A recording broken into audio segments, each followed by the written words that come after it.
Is Sidi nahangi kay mo achawbadudi. Ho kana lege amukta kanbiyo. Iya. Iya.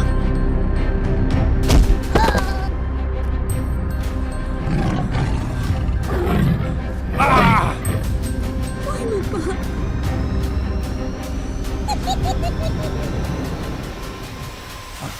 Asumna Keimi Kaijaw aduga Panthoibagi mapaga khutthoknaringai Keimiga masak chak manaba ama tholaktuna phatraba Keimu Kaijaw adubu khongpakna kauthokirami Keimiga masak chak manaba duda Panthoiba amadi ising chawbana harauna ipan Keimi haina kauraklami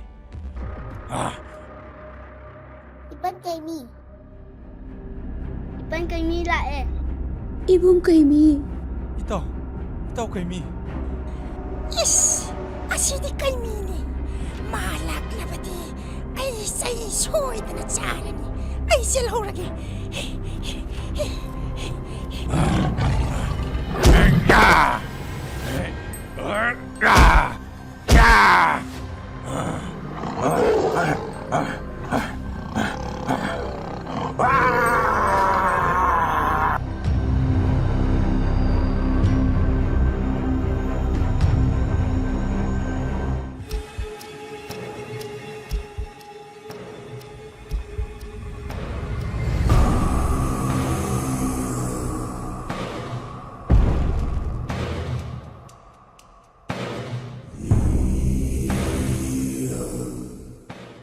Ima Laimarembi, Nasana Hairisha Chumbani. Keimi Kai Konau Kanglup Tapok Lavasu, Matauna Maringjel, Mapangal Yam Kan Kaini. Nanaidi Tandamaga Lamba Tobangam Jeroi. Kaimu, Kailak pa na pamlabadi, Keimi mikup amadalosin bayay. Keimi gidamak nang nawagano, ay na ining tawda Keimi hat na bayatang, soy da napihalagani. Isunupi napuwa haige mun na tao. Jummi kailak pa na pamlabadi Keimi mikup amada loisin kibayay.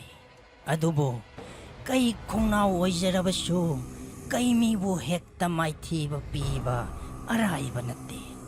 Mahaki makutani kay kung naw makoy mayambo yung sinaba ta kiba kailaygi aroy ba yahip tan kibado. Adudi, ipu na pamli ba si Karino? Isunupi, napu na pambadi, angang adubulon na tup na ikoy irakta, tilhan ba ni? Keimiga kuthok na rubak ka na de, angang ado, hausik Keimiga laymin na de. Ado na, ay koy na angang adubo iray-lay na mapamsida, purak pangamgani. Pari ipu, ay napamzabadi ay giisa kayrong babu amuk hanahinggalan basini.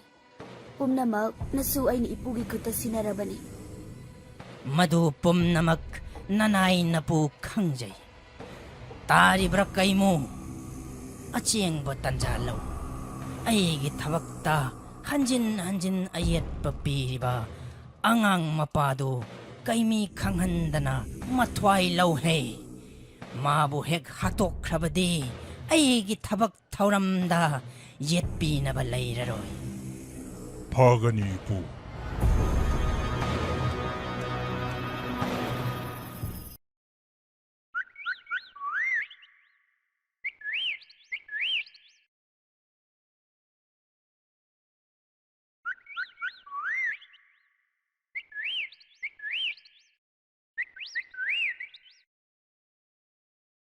Tacho, Ipan Keimi do ako nusidar mali. Ako na kawo iskong kumde. Panthoiba, Ipan Keimi di sigra ba ni? Ako na tingna ba do, Ipan Keimi oramoy. Tacho, ako na tingna ba do, Ipan Keimi odeni. Ko Ipan Keimi di sigra amo hingba ngaman ni. Ngahanyu sihaga amo hinggalay dudi. Hoy, aduju chumine.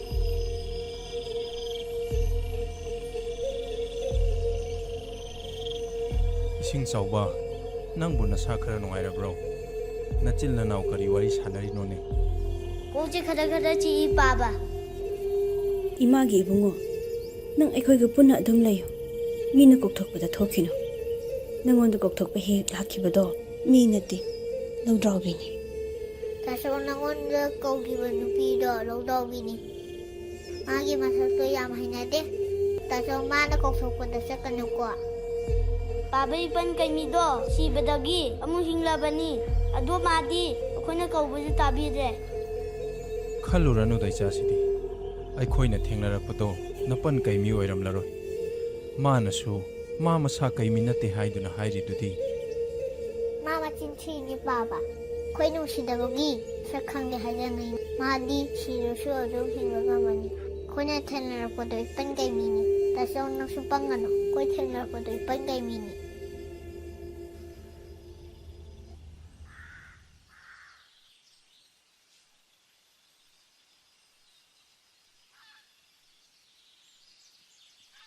Karigino makhoi mayamna aibu kaimi kauribase loikha achikpa mafam amada famduna masa mathanta wakhan khanjarami kari maramgino mayamna aibu kaimi kauribase haina khalami asumna loikhana magi haukraba wari singbu ningsinglaklammi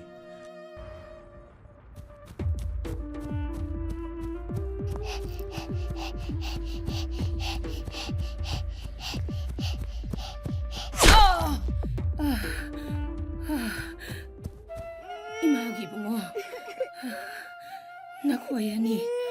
Jenkro. Salo. Nathwai hingna naba jenkro.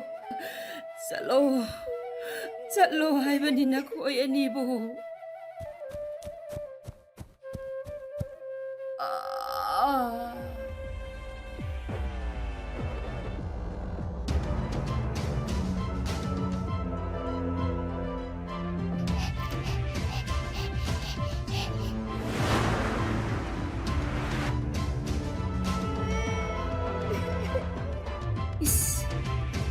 Angangani thakjela lebase hatraba kaimi kanglupi kaisingna soidana hatpi kheba tare tarabro lao angangani se amukta kanbirusi lao haiba angang ani se kaimi khongnau atonba kanglup ki mi soidana oigani makhoidi masana mi oibani aduga makokna kai oibani lao mama angang ani se kaimi kaijawsingna udringaida amukta kalhaurusi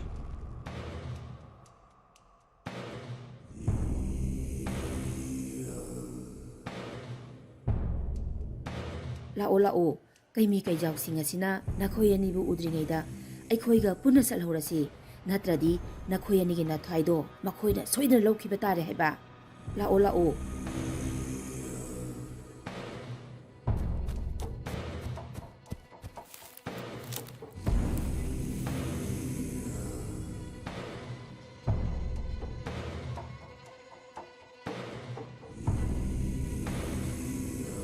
He nupi angang adu aikoida sinau.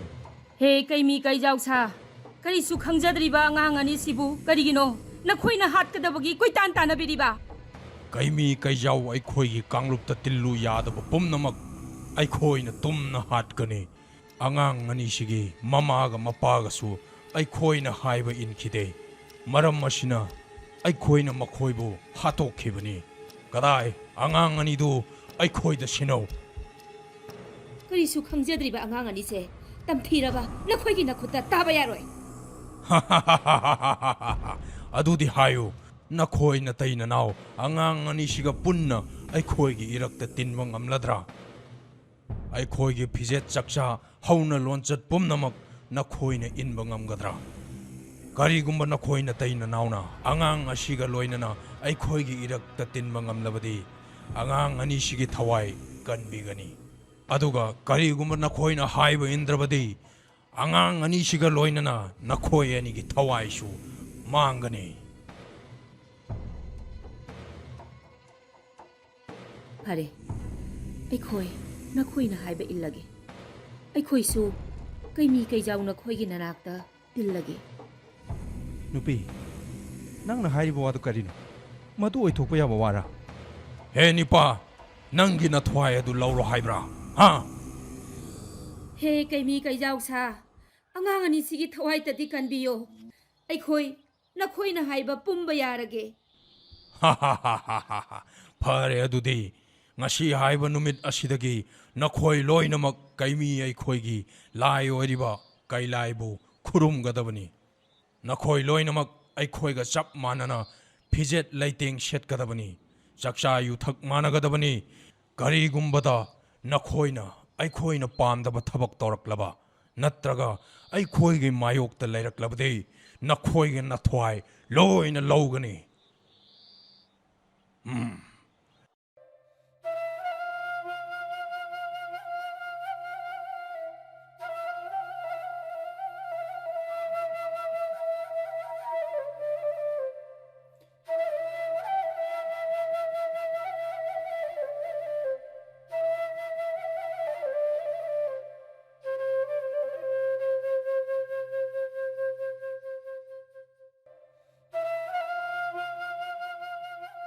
imagi bungo nakhoi anigi thawai tadi hinglabadi haiduna imana kaimi kanglukki lanmi singda aikhoi ima isa loina makhoi gi marakta tillagani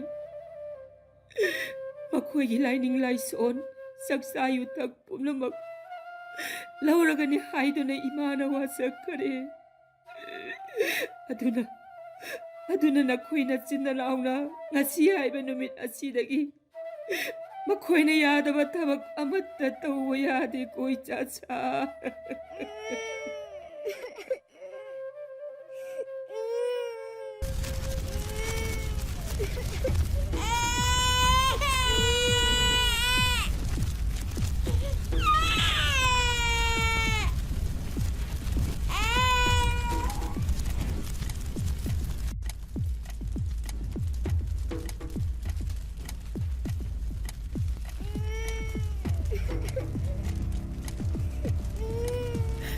Nangmu kadai da laibage ha nangmu kadai da laibage nangmu kadai da laibage nangmu kadai da laibage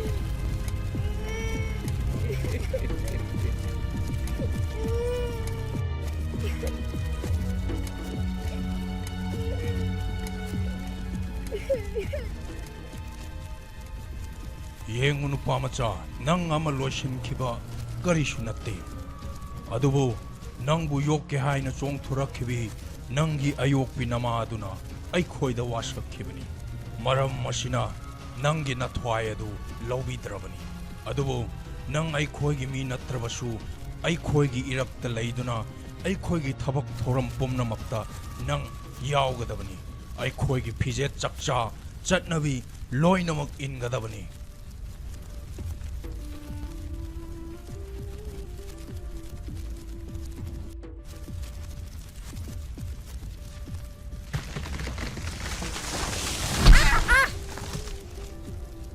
임하기 이붕어 로이카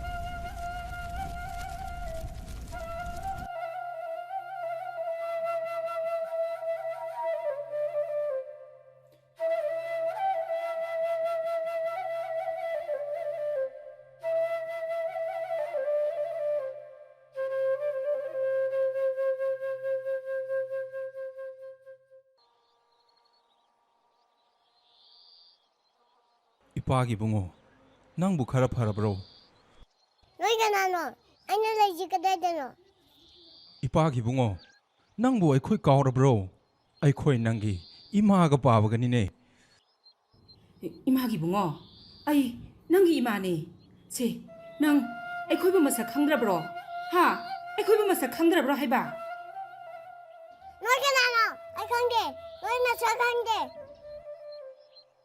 farese imagi bungo ima wahiyeta nahaga se aigidi isani yingoi nanga se nayambagi arem khangni haiduna nahaki namingbu ngasidagi imana ne loikha haina kaurage ko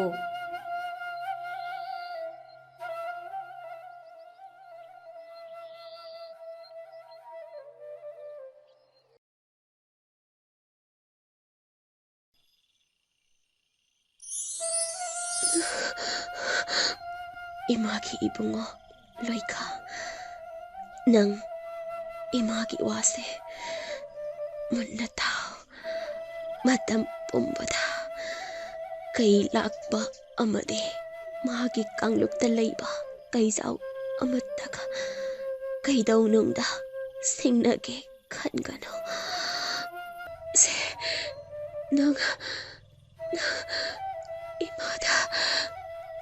imada wasakta na haya. Pare ima na pambado na cha injaragi.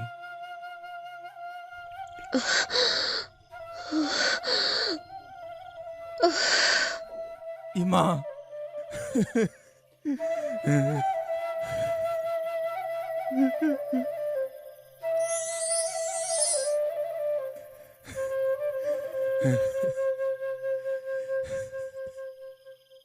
Imana magi aroiba mikupta hairambasingdo macha aigidamak phanaba hairamba ngaktani. Imada aina wasaktuna haikibasingdo ai ngaklage. Ai mafam asi thadoktuna chatkrage.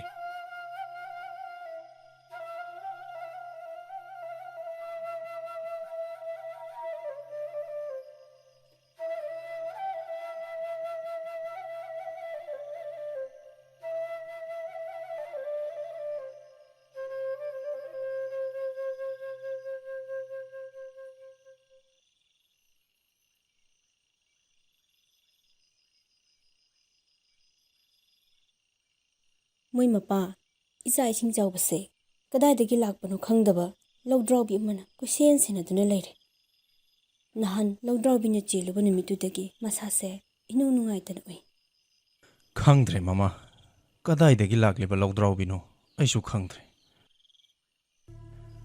ꯃꯥꯅ ꯑꯩꯒꯤ ꯏꯆꯥ ꯏꯁꯤꯡ ꯆꯥꯎꯕꯕꯨ ꯀꯣꯏꯁꯦꯟ ꯁꯦꯟꯅꯗꯨꯅ ꯂꯩꯔꯕꯅꯤ꯫ ꯆꯠꯂꯨ ꯃꯐꯝ ꯈꯨꯗꯤꯡ ꯈꯨꯗꯣꯡꯊꯤꯕ ꯉꯥꯛꯇ ꯃꯥꯌꯣꯛꯅꯔꯤ꯫ ꯇꯝꯄꯥꯛꯀꯤ ꯈꯨꯟꯗ ꯑꯃꯨꯛ ꯆꯠꯁꯦ ꯍꯥꯏꯔꯁꯨ ꯃꯣꯏ ꯃꯄꯥꯅ ꯌꯥꯗ꯭ꯔꯦ꯫ ꯃꯐꯝꯁꯤꯗꯅ ꯑꯃꯨꯛ ꯀꯌꯥꯝ ꯀꯨꯏꯅ ꯋꯥꯅ ꯂꯦꯟꯒꯗꯧꯔꯤꯕꯅꯣ? ꯇꯝꯄꯥꯛꯀꯤ ꯂꯝꯗ ꯑꯩꯈꯣꯏ ꯑꯃꯨꯛ ꯍꯟꯅ ꯈꯨꯟꯗꯥꯗꯨꯅ ꯂꯩꯕ ꯌꯥꯔꯔꯣꯏ ꯃꯃꯥ꯫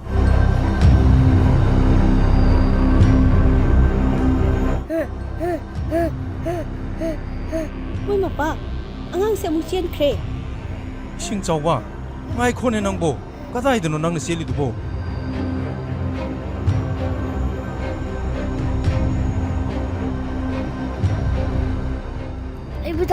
ꯑꯩꯕꯨ ꯊꯥꯗꯣ, ꯂꯧꯗ꯭ꯔꯥꯎꯕꯤꯅ ꯀꯧꯔꯦ, ꯑꯩꯕꯨ ꯊꯥꯗꯣ꯫ ꯏꯃꯥꯒꯤ ꯏꯕꯨꯡꯉꯣ, ꯀꯔꯤꯅꯣ ꯅꯪꯅ ꯂꯣꯜꯂꯤꯕ ꯆꯨꯔꯣꯜ ꯃꯌꯥꯝꯁꯤꯕꯨ? ꯕꯥꯕꯥ, ꯏꯃꯥ, ꯅꯣꯏꯅ ꯑꯩꯁꯦ ꯅꯨꯡꯁꯤꯗ ꯍꯥꯏꯕꯁꯦ ꯆꯨꯝꯕ꯭ꯔꯥ? ꯑꯩꯁꯦ ꯅꯣꯏꯅ ꯄꯣꯛꯄ ꯅꯆꯥ ꯅꯠꯇꯦ ꯍꯥꯏꯁꯦ ꯆꯨꯝꯕ꯭ꯔꯥ? ꯏꯃꯥ, ꯕꯥꯕꯥ. ꯏꯁꯤꯡ ꯆꯥꯎꯕ, ꯀꯔꯤꯅꯣ ꯅꯪꯅ ꯍꯥꯏꯔꯤꯗꯨꯕꯣ? ꯅꯪꯕꯨ ꯑꯩꯈꯣꯏꯅ ꯅꯨꯡꯁꯤꯗꯦ, ꯀꯅꯥꯅ ꯍꯥꯏꯔꯤꯅꯣꯅꯦ? ꯂꯧꯗ꯭ꯔꯥꯎꯕꯤꯅ ꯍꯥꯏꯔꯤꯕ꯫ ꯂꯧꯗ꯭ꯔꯥꯎꯕꯤ, ꯅꯪꯅ ꯑꯩꯒꯤ ꯏꯆꯥꯕꯨ ꯑꯣꯏꯗꯕ ꯀꯌꯥ ꯍꯥꯏꯖꯤꯟꯗꯨꯅ ꯏꯆꯥꯒꯤ ꯃꯕꯨꯛ ꯑꯣꯜꯍꯟꯅꯕ ꯍꯣꯠꯅꯕꯗꯤ ꯃꯄꯥ ꯑꯩ ꯍꯤꯡꯂꯤꯉꯩꯗ ꯑꯣꯏꯊꯣꯛꯂꯔꯣꯏ꯫ ꯂꯩꯔꯝꯃꯣ, ꯅꯪ ꯈꯪꯒꯅꯤ꯫ ꯃꯣꯏ ꯃꯄꯥ, ꯑꯃꯨꯛꯇ ꯉꯥꯏꯕꯤꯈꯨꯋꯣ꯫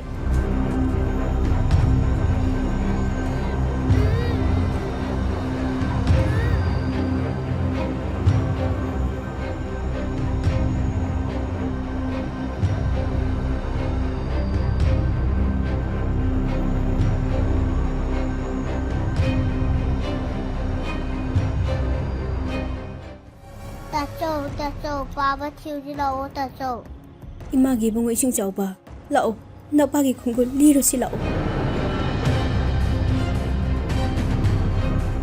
ꯏꯁꯤꯡ ꯆꯥꯎꯕ, ꯂꯥꯛꯑꯣ꯫ ꯑꯩ ꯆꯠꯂꯣꯏ, ꯅꯣꯏ ꯆꯠꯈ꯭ꯔꯣ꯫ ꯏꯃꯥ, ꯄꯥꯕꯗꯣ ꯊꯤꯎꯁꯤ ꯂꯥꯛꯑꯣ, ꯇꯥꯆꯧꯗꯤ ꯁꯤꯗ ꯑꯗꯨꯝ ꯂꯩꯖꯔꯁꯅꯣ꯫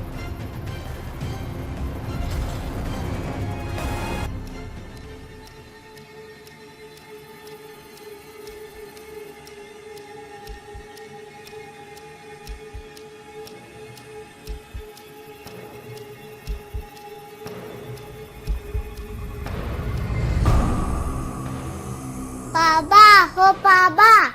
ꯇꯥꯔꯤꯕ꯭ꯔꯥ? ꯅꯪꯕꯨ ꯀꯗꯥꯏꯗ ꯂꯩꯒꯦ? Papa!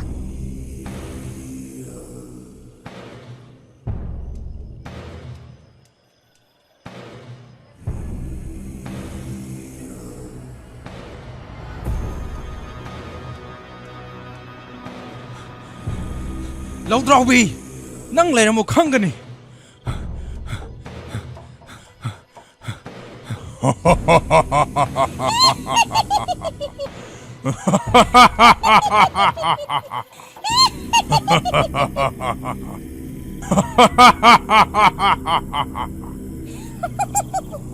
He nupa, nang na aibo, hat ke hairi bra. ꯂꯧꯗ꯭ꯔꯥꯎꯕꯤ ꯅꯪ ꯑꯩꯒꯤ ꯃꯥꯡꯗ ꯊꯣꯛꯂꯛꯎ ꯅꯇꯤꯛ ꯂꯩꯔꯕꯗꯤ ꯑꯩꯒ ꯃꯥꯌꯣꯛꯅꯧ ꯊꯣꯛꯂꯛꯎ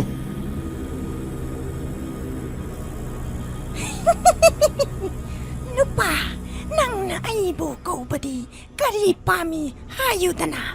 ꯂꯧꯗ꯭ꯔꯥꯎꯕꯤ ꯅꯪꯅ ꯃꯔꯥ ꯂꯩꯖꯗ꯭ꯔꯕ ꯀꯔꯤꯁꯨ ꯈꯪꯖꯗ꯭ꯔꯤꯕ ꯑꯩꯒꯤ ꯏꯆꯥ ꯏꯁꯤꯡ ꯆꯥꯎꯕꯕꯨ ꯃꯣꯏꯊꯦꯝ ꯇꯧꯗꯨꯅ ꯅꯪꯅ ꯐꯥꯅꯕ ꯍꯣꯠꯅꯔꯤꯕꯗꯣ ꯀꯔꯤꯒꯤꯅꯣ ꯍꯥꯏꯌꯨ Chummi, haujikti, nangi aroiba mikupto laklabanina. Nang asengba, loy na khangbada, karisu akaiba leitre. Ning thau kay lakpana, magi asiba machano padu, amuk hanna hingat hanna ba, nangi nachabu moy them tauduna, purak uhay na, ay ngonda sinarakpani. Nang na aigi tabak thauramda hanjin ayet papibagi ngasi di nangi na thuay adu manglani. ꯏꯌꯥ ꯂꯧꯗ꯭ꯔꯥꯎꯕꯤ ꯑꯩꯅ ꯍꯤꯡꯂꯤꯕ ꯃꯈꯩ ꯅꯪꯅ ꯑꯩꯒꯤ ꯏꯆꯥꯕꯨ ꯐꯥꯗꯨꯅ ꯄꯨꯕꯗꯤ ꯑꯣꯏꯊꯣꯛꯇꯕꯅꯤ ꯏꯌꯥ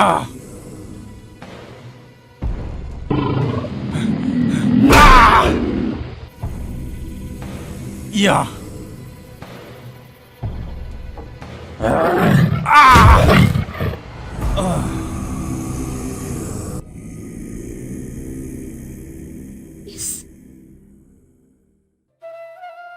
Taribra, karino nang natorami ba matosibo? Taribra, amuk tahagalo se, amuk tahagalo, boy baba, amuk tahagalo. Baba, nang kailaw lagi. Hagalo si Baba.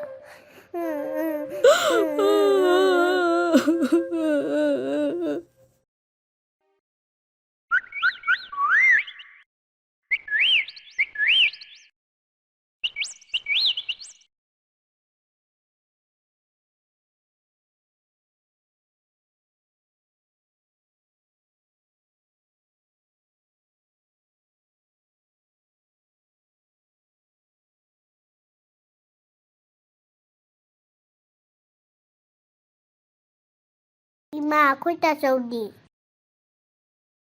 Ima, ako'y tasaw ka dahil sa kra. Ha, is, ay di icha ising chawba pungkaw thokloridana. Sing chawba, imagi bungo. Anthoiba, lao. Nayambado amukta thirusi lao.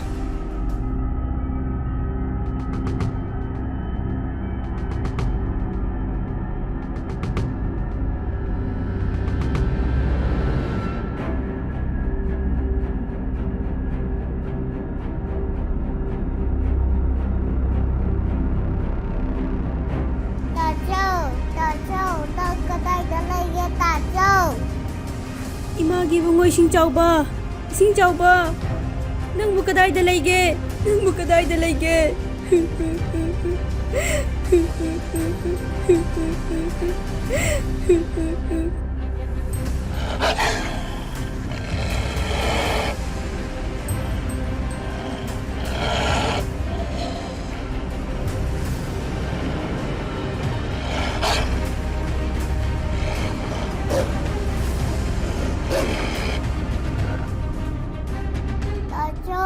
Tasaw, nang kay dalayge tasaw.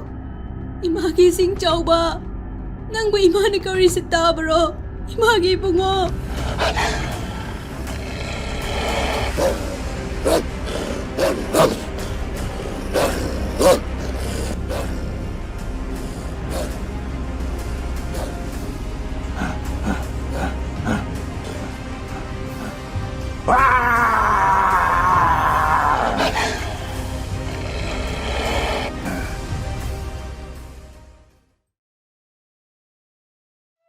Ipon Keimi, huy babado. Kaimu kayo sa wala hot crack. Ako'y pabado sikre. Ako'y tasudo tiba kongdre. Ipon Keimi. Ako'y pababawa te higala.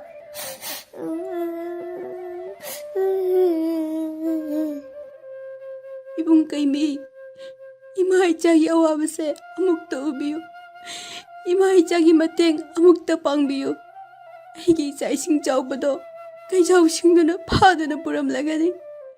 Aigi icha thibada mateng amukta pangbiyo. Nakhoina phana hairabasu ai nakhoigi mateng pangba ngamlaroi.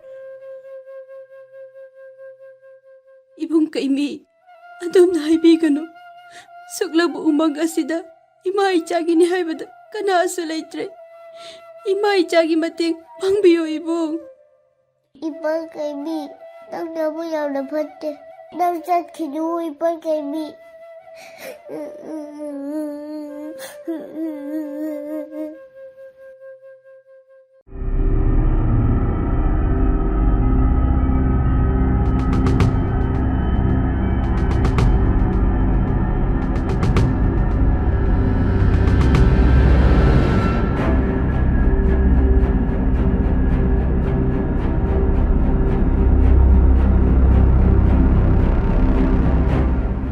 Pantoiba, nayamba mfamsida lehobadayne. Is, nayambadi kadayda satkre? Imagi sing chawba, nangbu imana kawbasi tabro. Tachaw, nang kaida lege tachaw.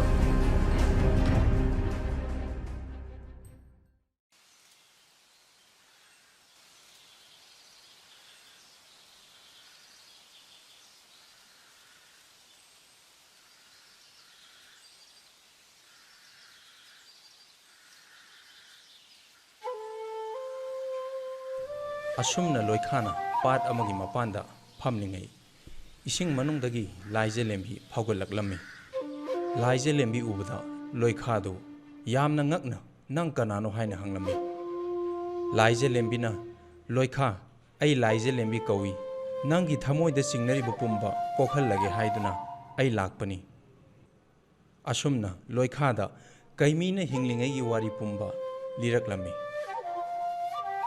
Keimi thawai panba laktagi athoibani mahakna hinglingaida thawai panba kayama phatraba kailai amadi magi lanmi singdagi kanbirami mahakti kai khongmi singi khaknatana kai haiba kanglukki khwaidagi athoibani mahakna hinglingai matamda thawai panba singi marakta nungsi chanana laiminanaba kanna honarami phatraba kailaina thawai thakiba dusu kaimigi khuttani loikha nangi saktam ase kaimiga chap manai maram masina nangbu hek uba khuding makna kaimi haina kauribani loikhadi kaimiga maga masak chap manai haibududa mi paiba phauroklami kailaina magi mama mapa hatkibani masu mayamna kaimi kaurabanina maha khudong thibada taragani aduna mafam masi thadoktuna chalage haina hairami laije lembina loikha nangna mafam masi thadoktuna chalabasu kailakpa amadi mahaki kanglupta laiba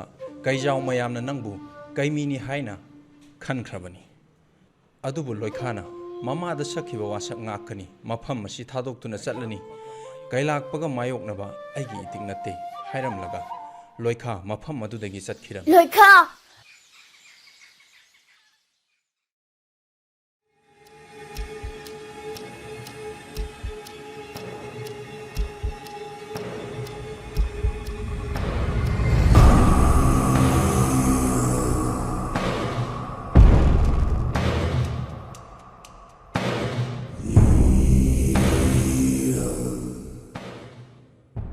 Yengo nupa macha, nang ngasidagi aikoigi inakta leiragadabani. Ngasi haiba numit asidagi nang amuk hana aram khaurangba leiraroye. Nang na chaningba pumba aina loina pijaradawne. Ay sida lainingde.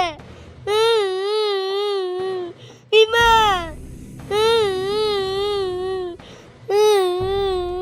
Ay imagi malakti jinbiyo. Ay ba jinbiyo?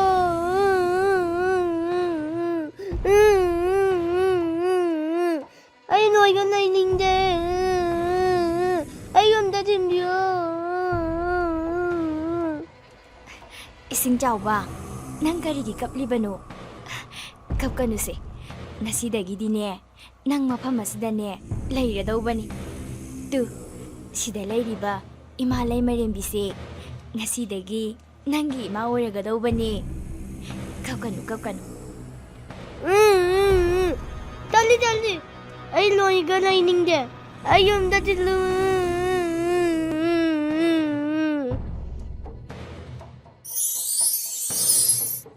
He angang macha, nang ay na tiem bata, karigi yadri, nang hausik hatok ora.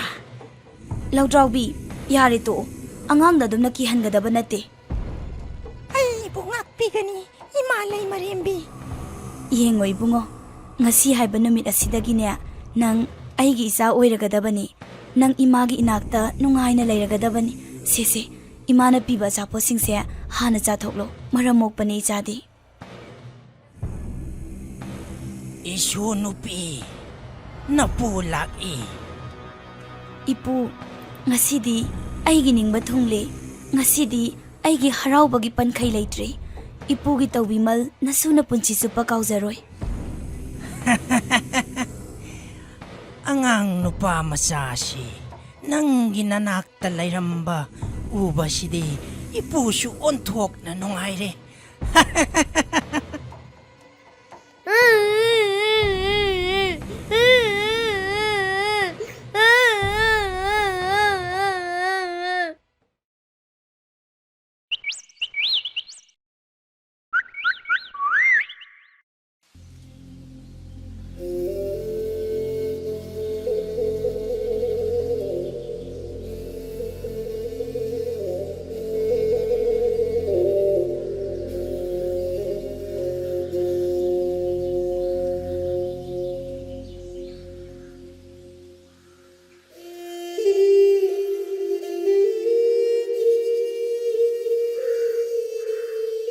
Iba, ako'y pabaso kay nahatuog asak, tasaw ruti makangdar.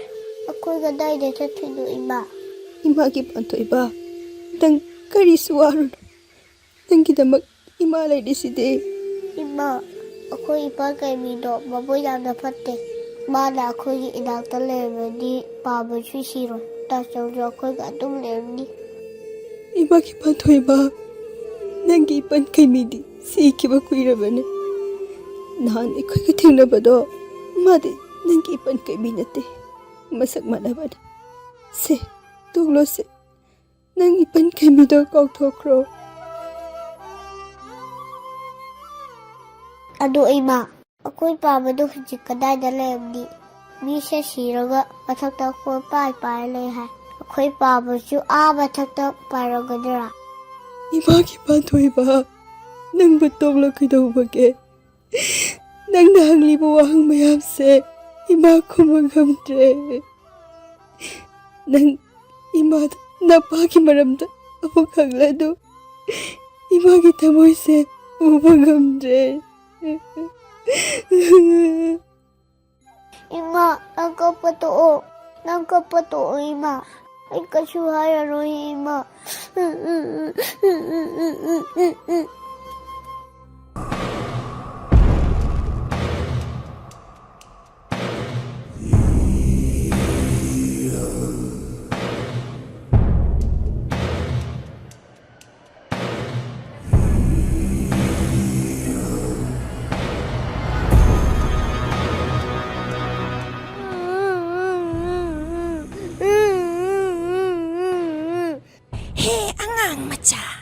Nang nanumit supakap to na adom layragi haibra.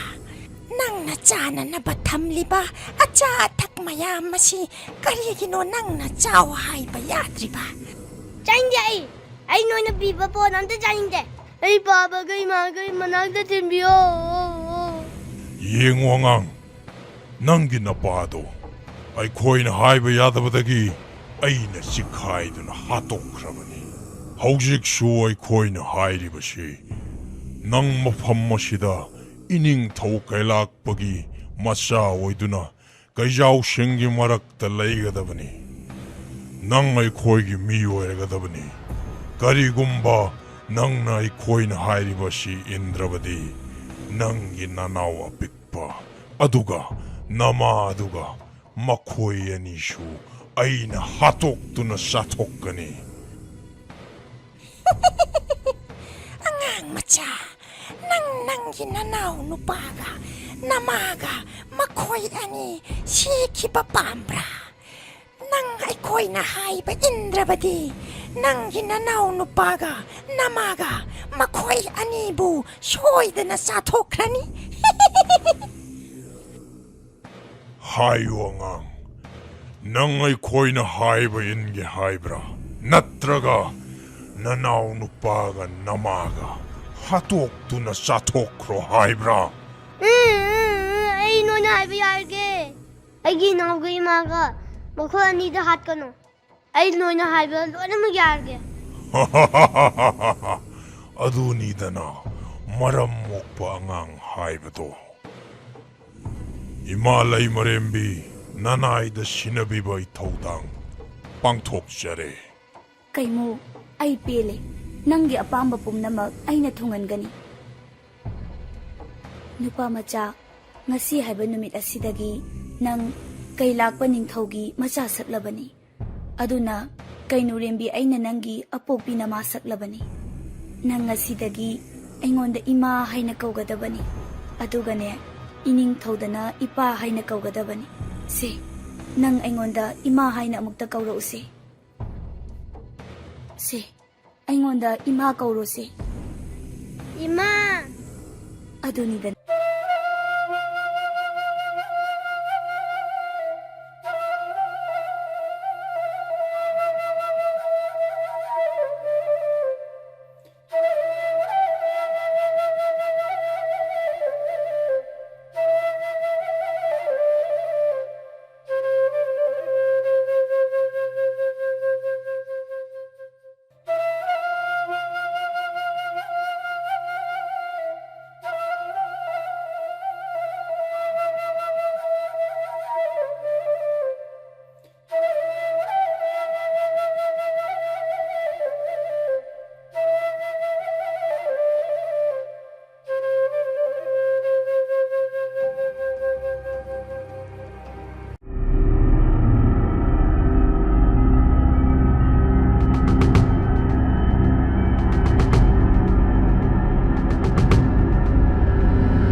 이마, 아쿠데 셀리시 그나이다노. 에이디 얌나 와레. 사수 얌나 라미. 이마기 붕어, 능 와라버스 와나 해캉어. 이마 이자기 사파가다만 바파마마 티도나 짱자팜 러우르 보나라시.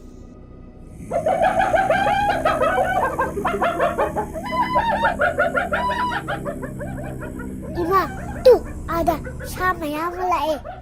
이마기 바돼봐, 찔루.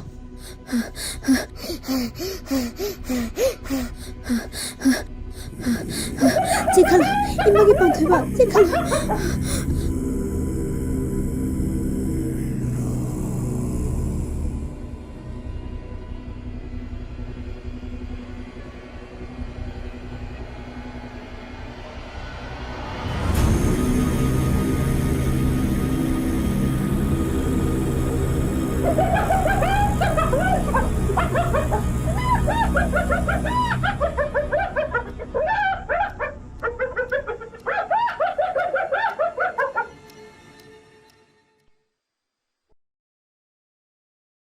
이마, 아쿠이 그다잖아 마sak 크라시. 아쿠이 시다 놈레디 샤마야 사토거니 이마. 아이암니 기제예. 이마기 붕어 반토이바, 능기다마 이마 레이리시디 기르누세. 이마 이자 나빠기 용 오이리바 람드라이 콘다 아목 잣드나 짱자팜 러우르라시. 이마, 아다 마부야나 퍼타바 마이비 말레이바니. 마나 아쿠이부 티나 또마니. 반토이바, मखोइनि इमा इचाबु थीन तौरसु तौजसनु थापख्रब मी पोंग ताद्रब चिंगनुंग असिदा सहिंग जाब उरकी सांगासिंग असिगी मरक्ता इमा इचा हिंग बंगमलो वारबसु वाना खुनदुदा चलगा इमा इचा ꯑꯅꯧꯕ ꯄꯨꯟꯁꯤ ꯑꯃ ꯂꯦꯜꯂꯨꯔꯁꯤ. ꯂꯣꯏꯈꯥꯗꯨ ꯃꯐꯝ ꯑꯗꯨꯗ ꯑꯗꯨꯃꯛ ꯂꯩꯔꯕꯗꯤ ꯑꯋꯥꯐꯝꯗ ꯇꯥꯔꯅꯤ ꯈꯜ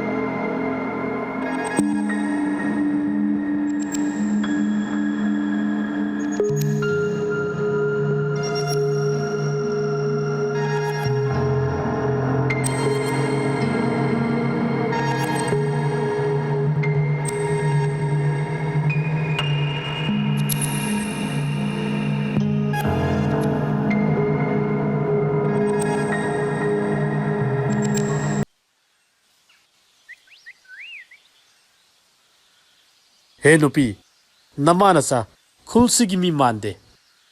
ꯃꯐꯝꯁꯤꯗ ꯀꯩꯗꯧꯕ ꯂꯥꯛꯂꯤꯕꯅꯣ ꯍꯥ? ꯅꯤꯡꯊꯧꯒꯤ ꯂꯥꯟꯃꯤꯁꯥ, ꯑꯩꯈꯣꯏꯒꯤ ꯍꯧꯔꯛꯐꯝ ꯈꯨꯟ ꯑꯁꯤꯗꯒꯤꯅꯤ. ꯑꯩꯈꯣꯏ ꯃꯇꯝ ꯈꯔ ꯂꯪꯐꯩꯗ ꯂꯩꯔꯨꯔꯒ ꯌꯨꯝꯗ ꯑꯃꯨꯛ ꯍꯜꯂꯛꯄꯅꯤ. ꯅꯃꯥꯅꯆꯥꯗꯤ ꯍꯥꯟꯅ ꯑꯃꯨꯛꯇꯁꯨ ꯎꯈꯤꯗ꯭ꯔꯤ. ꯈꯨꯜꯁꯤꯗ ꯃꯁꯛ ꯈꯪꯗꯕ ꯃꯤꯇꯣꯞ ꯆꯪꯕ ꯌꯥꯗꯦꯅꯦ. ꯀꯔꯤ ꯇꯧꯅꯕ ꯌꯥꯎꯔꯦ? ꯑꯉꯝꯕ, ꯅꯨꯄꯤ ꯑꯁꯤ ꯃꯁꯛ ꯈꯪꯗꯦ. ꯈꯨꯜꯁꯤꯒꯤ ꯃꯤ ꯃꯥꯟꯗꯦ. ꯃꯃꯥ ꯃꯆꯥꯅ ꯈꯨꯜꯁꯤꯗ ꯆꯪꯒꯦ ꯇꯧꯕꯗ ꯑꯩꯈꯣꯏꯅ ꯊꯤꯡꯂꯝꯕꯅꯤ. ꯅꯪꯕꯨ ꯉꯥꯃꯤ ꯆꯥꯎꯇꯣꯟꯒꯤ ꯅꯨꯄꯤ ꯅꯠꯇ꯭ꯔꯅꯦ? ꯏꯁ, ꯃꯁꯤꯕꯨ ꯑꯣꯏꯊꯣꯛꯄ ꯌꯥꯕ꯭ꯔꯅꯦ? ꯅꯈꯣꯏ ꯅꯇꯩ ꯅꯅꯥꯎꯗꯤ ꯁꯥ ꯇꯪꯈꯥꯏ ꯃꯤ ꯇꯪꯈꯥꯏ ꯀꯩꯃꯤꯅ ꯑꯊꯥꯞꯄ ꯎꯃꯪꯗ ꯍꯥꯠꯇꯣꯛꯇꯨꯅ ꯁꯤꯈ꯭ꯔꯕ ꯅꯠꯇ꯭ꯔꯥ?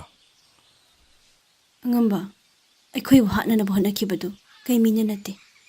ꯃꯥꯗꯤ ꯑꯩꯈꯣꯏꯕꯨ ꯀꯟꯕꯤꯔꯛꯈꯤꯕꯅꯤ. ꯑꯗꯨꯕꯨ ꯏꯕꯨꯡ ꯀꯩꯃꯤꯗꯤ ꯃꯥꯒꯤ ꯃꯇꯝ ꯂꯣꯏꯗꯨꯅ ꯆꯠꯈ꯭ꯔꯦ. ꯀꯔꯤ ꯍꯥꯏꯕ? ꯀꯩꯃꯤꯅ ꯅꯈꯣꯏꯕꯨ ꯀꯟꯕꯤꯔꯛꯄꯅꯤ ꯍꯥꯏꯕ? ꯃꯥꯅꯦ ꯑꯉꯝꯕ, ꯃꯥꯅ ꯑꯩꯈꯣꯏꯕꯨ ꯀꯟꯕꯤꯔꯛꯄꯅꯤ. ꯑꯗꯨꯗꯤ ꯍꯥꯏꯌꯨ, ꯆꯥꯎꯇꯣꯟꯒ ꯑꯉꯥꯡ ꯅꯨꯄꯥ ꯃꯆꯥ ꯑꯗꯨꯒꯗꯤ ꯀꯗꯥꯏꯗ ꯆꯠꯈ꯭ꯔꯦ? ꯑꯉꯝꯕ, ꯑꯩꯒꯤ ꯏꯄꯨꯔꯣꯏꯕꯗꯤ ꯀꯩꯖꯥꯎꯁꯤꯡꯒꯤ ꯃꯈꯨꯠꯇ ꯃꯊ꯭ꯋꯥꯏ ꯃꯥꯡꯈ꯭ꯔꯦ. ꯑꯗꯨꯒ ꯑꯩꯒꯤ ꯏꯆꯥꯅꯨꯄꯥ ꯏꯁꯤꯡ ꯆꯥꯎꯕꯅ ꯃꯐꯝ ꯈꯪꯗꯅ ꯃꯥꯡꯈ꯭ꯔꯦ. ꯏꯃꯥ ꯏꯆꯥꯒꯤꯅꯤ ꯍꯥꯏꯕꯗ ꯀꯅꯥꯁꯨ ꯂꯩꯇ꯭ꯔꯦ. ꯃꯔꯝ ꯑꯁꯤꯅ ꯑꯩꯒꯤ ꯅꯨꯄꯥꯒꯤ ꯍꯧꯔꯛꯐꯝ ꯑꯣꯏꯔꯤꯕ ꯈꯨꯟ ꯑꯁꯤꯗ ꯏꯃꯥ ꯏꯆꯥ ꯃꯇꯝ ꯈꯔ ꯂꯩꯖꯔꯒꯦ. ꯅꯅꯥꯏꯅ ꯍꯥꯏꯖꯔꯤꯕꯁꯦ ꯑꯉꯝꯕꯅ ꯑꯃꯨꯛꯇ ꯌꯥꯕꯤꯌꯨ.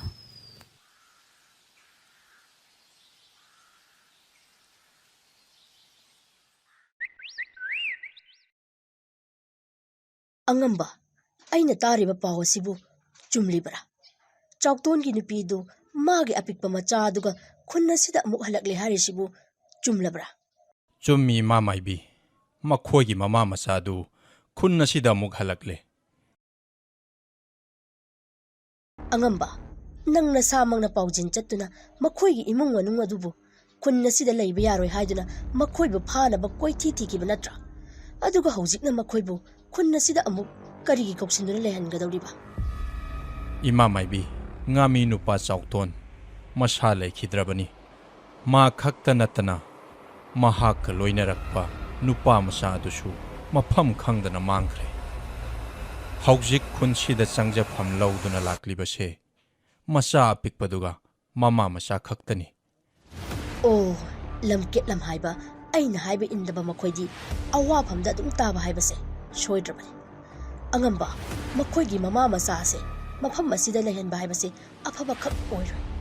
ꯃꯈꯣꯏꯕꯨ ꯃꯐꯝ ꯑꯁꯤꯗ ꯆꯪꯖꯐꯝ ꯄꯤꯒꯗ.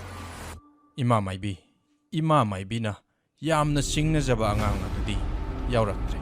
ꯃꯈꯣꯏ ꯃꯃꯥ ꯃꯆꯥꯈꯛ ꯃꯐꯝꯁꯤꯗ ꯂꯩꯕꯗꯤ ꯑꯗꯨꯝ ꯂꯩꯖꯔꯁꯅꯨ. ꯑꯉꯝꯕ, ꯉꯥꯃꯤꯒꯤ ꯏꯃꯨꯡ ꯃꯅꯨꯡꯅ ꯈꯨꯟ ꯑꯁꯤꯗ ꯍꯦꯛ ꯂꯥꯛꯂꯕ ꯃꯐꯝ ꯑꯁꯤꯗ ꯏꯔꯥꯡ ꯊꯣꯛꯄ ꯍꯥꯏꯕꯁꯤꯗꯤ ꯑꯗꯨꯃꯛ ꯁꯣꯏꯗ꯭ꯔꯕꯅꯤ. ꯃꯈꯣꯏꯅ ꯂꯥꯛꯅꯤꯡꯕ ꯃꯇꯝꯗ ꯑꯃꯨꯛ ꯍꯦꯛꯇ ꯂꯥꯛꯄ, ꯑꯗꯨꯒ ꯆꯠꯅꯤꯡꯕ ꯃꯇꯝꯗ ꯍꯦꯛ ꯆꯠꯄ ꯌꯥꯕ꯭ꯔꯥ?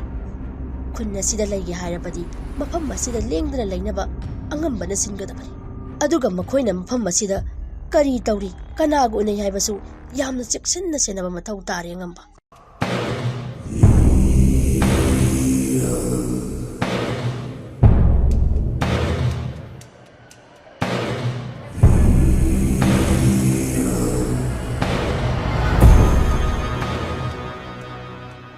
Ha ha ha ha. Nupa macha. Ngashidi napa aigi ningba thungledo. Ngashidi napa kailak paning tho aina. Ining tamna paliba singlay pak asigi. Maru oiraba mafam kaya amada. Puduna nangbu yenghangani. Lao ngashidi ipaga koirurashi.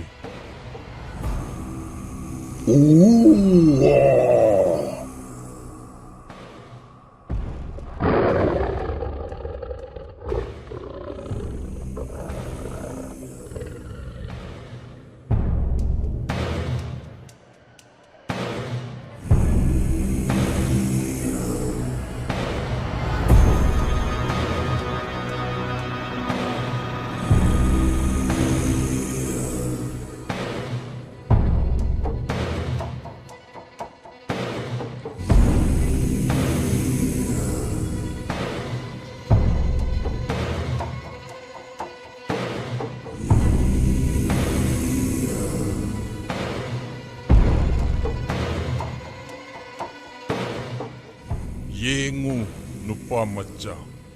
Namang da uriba shang laba sing shang sing ase. Napa kailak pa aigi ngaktani.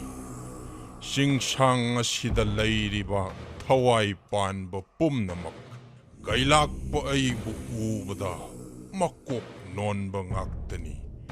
Hayeng ipana laikhidraba matungta.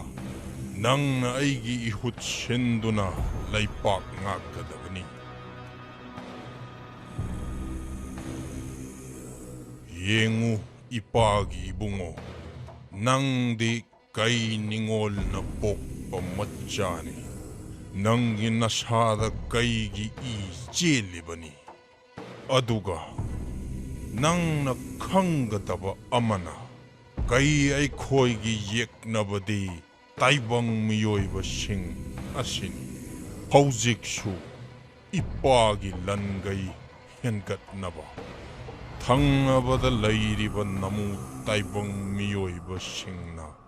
Kundariba tampaki lamayam ama laushin gadaba layri. Ipa na ngayriba si nang na pakhang sarip harakpa ngayriba ni. Pumnamak nanggi oigadawribani. Ipagi bungo, yengu ipawa haike. Nang naapambada tau, naning tamo. Ipana, nang naapambada tau bada, kay daw nung da kut tinjiloy.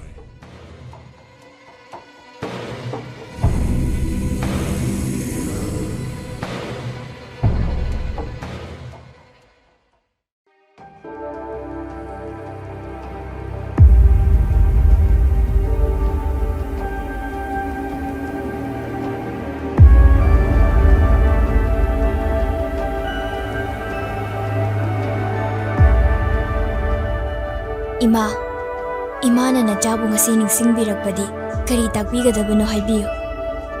Imagi bema kailai hatraba matungda taibang ase ingna chikna leirani khallubani. Adubu hozikti madugi tayonnaba oina thoklare. Ima nachada wari pumba marik chumna libiyo. Hauzik malem asida akibagi masak oiraba imunai mutanabagi thawdok kaya ama thoklakadawre. Kaizau singi ningthau oiriba kailakpana magi mapangal hena kankhatnaba mafam kudingda landarakadawre. Imunai mutagadawre. Maraibak thiraba ngamigi imungna changjafam lauduna leiriba tampaki khun yauna atai khun kaya amada landarakadawre. Pumnamaksigi khallubada nama ai thawai yamna warido. Ima ibema malem asida leiriba thawai panba pumnamak ingna chikna leiminanaba hotnarabasu pumnamak arembada tare. Haujik nachai khoina tawgadabasi karino ima ꯅꯆꯥꯗ ꯑꯗꯨꯛ ꯍꯥꯏꯕꯤꯌꯨꯗꯣ ꯇꯝꯊꯤꯕꯗ ꯃꯄꯥ ꯂꯩꯇ꯭ꯔꯕ ꯃꯄꯥꯡꯒꯜ ꯀꯟꯕꯗ ꯂꯝꯕꯥ ꯂꯩꯇ꯭ꯔꯕ ꯀꯩ ꯂꯥꯛꯄꯅꯤ ꯃꯥꯒ ꯃꯥꯌꯣꯛꯅꯕ ꯉꯝꯒꯗꯧꯕ ꯀꯅꯥ ꯑꯃꯠꯇ ꯉꯁꯤ ꯐꯥꯎꯕ ꯄꯣꯛꯂꯗ꯭ꯔꯤ ꯍꯧꯖꯤꯛ ꯑꯩꯈꯣꯏꯅ ꯇꯧꯒꯗꯕ ꯍꯥꯏꯕꯕꯨ ꯃꯄꯨ ꯃꯥꯕꯨ ꯈꯨꯔꯨꯝꯖꯔꯒ ꯃꯔꯥ ꯂꯩꯖꯗ꯭ꯔꯕ ꯊꯋꯥꯏ ꯀꯌꯥ ꯑꯁꯤꯕꯨ ꯀꯩ ꯂꯥꯛꯄꯒꯤ ꯈꯨꯠꯇꯒꯤ ꯀꯟꯕꯤꯅꯕ ꯍꯥꯏꯖꯕ ꯅꯠꯇꯅ ꯑꯇꯩ ꯑꯇꯣꯞꯄ ꯂꯝꯕꯤ ꯂꯩꯇ꯭ꯔꯦ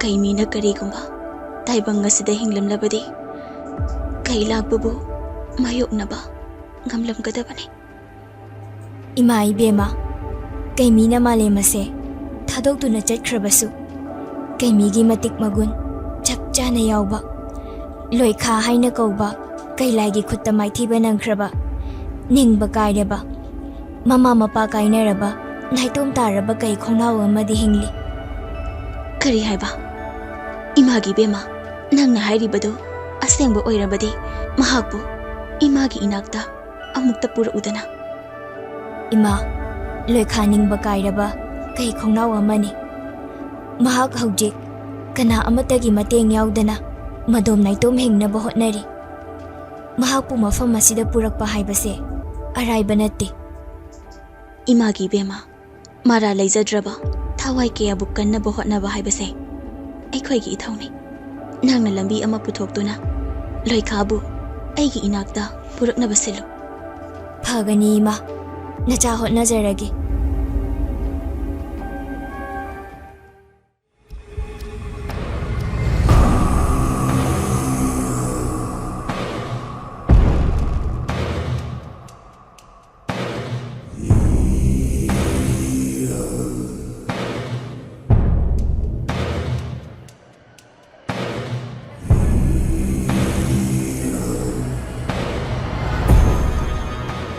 ꯏꯅꯤꯡꯊꯧ ꯅꯅꯥꯏ ꯅꯄꯨꯅ ꯍꯥꯏꯖꯔꯤꯕ ꯋꯥꯐꯝ ꯑꯁꯤꯅ ꯄꯨꯝꯅꯃꯛꯀꯤ ꯑꯐꯕ ꯑꯣꯏꯒꯅꯤ ꯏꯅꯤꯡꯊꯧꯒꯤ ꯄꯥꯡꯒꯜ ꯍꯦꯟꯅ ꯀꯟꯅꯕ ꯆꯤꯡ ꯂꯩꯕꯥꯛ ꯑꯁꯤ ꯈꯛꯇ ꯅꯠꯇꯅ ꯇꯝꯄꯥꯛꯇ ꯂꯩꯔꯤꯕ ꯂꯝꯁꯤꯡ ꯑꯁꯤꯁꯨ ꯂꯥꯟꯗꯥꯗꯨꯅ ꯂꯧꯁꯤꯟꯍꯧꯕꯅ ꯏꯅꯤꯡꯊꯧꯒꯤ ꯌꯥꯏꯐꯕ ꯑꯣꯏꯒꯅꯤ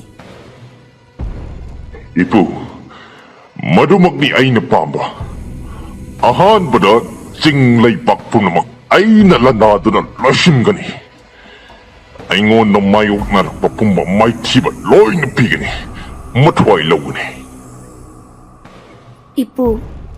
ꯏꯄꯨꯒꯤ ꯄꯥꯎꯇꯥꯛ ꯃꯇꯨꯡ ꯏꯟꯅ ꯑꯉꯥꯡ ꯑꯁꯤꯕꯨ ꯌꯣꯛꯂꯦ ꯀꯩꯅꯣ ꯑꯩꯗꯤ ꯑꯩꯒꯤ ꯏꯆꯥ ꯀꯩꯔꯨꯡꯕꯕꯨ ꯑꯃꯨꯛ ꯍꯟꯅ ꯍꯤꯡꯂꯛꯈꯤꯅꯤ ꯍꯥꯏꯕꯒꯤ ꯃꯪꯂꯥꯟꯗ ꯍꯤꯡꯂꯤꯕꯅꯤ ꯍꯥꯏꯕꯁꯦ ꯏꯄꯨꯅ ꯀꯥꯎꯕꯤꯒꯅꯨ ꯏꯁꯨ ꯅꯨꯄꯤ ꯅꯄꯨ ꯂꯣꯏꯅ ꯈꯪꯉꯤ ꯑꯉꯥꯡ ꯑꯁꯤꯕꯨ ꯅꯆꯥꯗꯧꯅ ꯌꯣꯛꯎ ꯂꯨꯅ ꯇꯧ ꯃꯥꯒꯤ ꯑꯄꯥꯝꯕꯇ ꯇꯧꯍꯜꯂꯨ ꯃꯥꯒꯤ ꯃꯊꯧꯅ ꯃꯄꯥꯡꯒꯜ ꯍꯥꯞꯄ ꯍꯥꯏꯕꯁꯦ ꯅꯪꯒꯤ ꯅꯆꯥ ꯀꯩꯔꯨꯡꯕꯒꯤ ꯑꯐꯕ ꯑꯣꯏꯒꯗꯧꯔꯤꯕꯅꯤ ꯑꯉꯥꯡ ꯑꯁꯤꯕꯨ ꯌꯥꯝꯅ ꯁꯥꯊꯤꯕ ꯃꯄꯥꯡꯒꯜ ꯌꯥꯝꯅ ꯀꯟꯕ ꯂꯥꯟꯃꯤ ꯑꯃ ꯑꯣꯏꯍꯜꯂꯨ ꯍꯌꯦꯡ ꯃꯇꯥꯡ ꯃꯇꯝ ꯂꯥꯛꯂꯕꯗ ꯃꯥꯒꯤ ꯃꯊ꯭ꯋꯥꯏ ꯃꯤꯔꯦꯜ ꯑꯁꯤ ꯂꯧꯔꯒ ꯅꯪꯒꯤ ꯅꯆꯥ ꯀꯩꯔꯨꯡꯕꯕꯨ ꯑꯃꯨꯛ ꯍꯤꯡꯒꯠꯍꯟꯒꯗꯧꯔꯤꯕꯅꯤ ꯏꯅꯤꯡꯊꯧ ꯍꯧꯖꯤꯛ ꯊꯤꯟꯊꯕꯒꯤ ꯃꯇꯝ ꯅꯠꯇ꯭ꯔꯦ ꯃꯇꯥꯡ ꯆꯥꯔꯤꯉꯩꯗ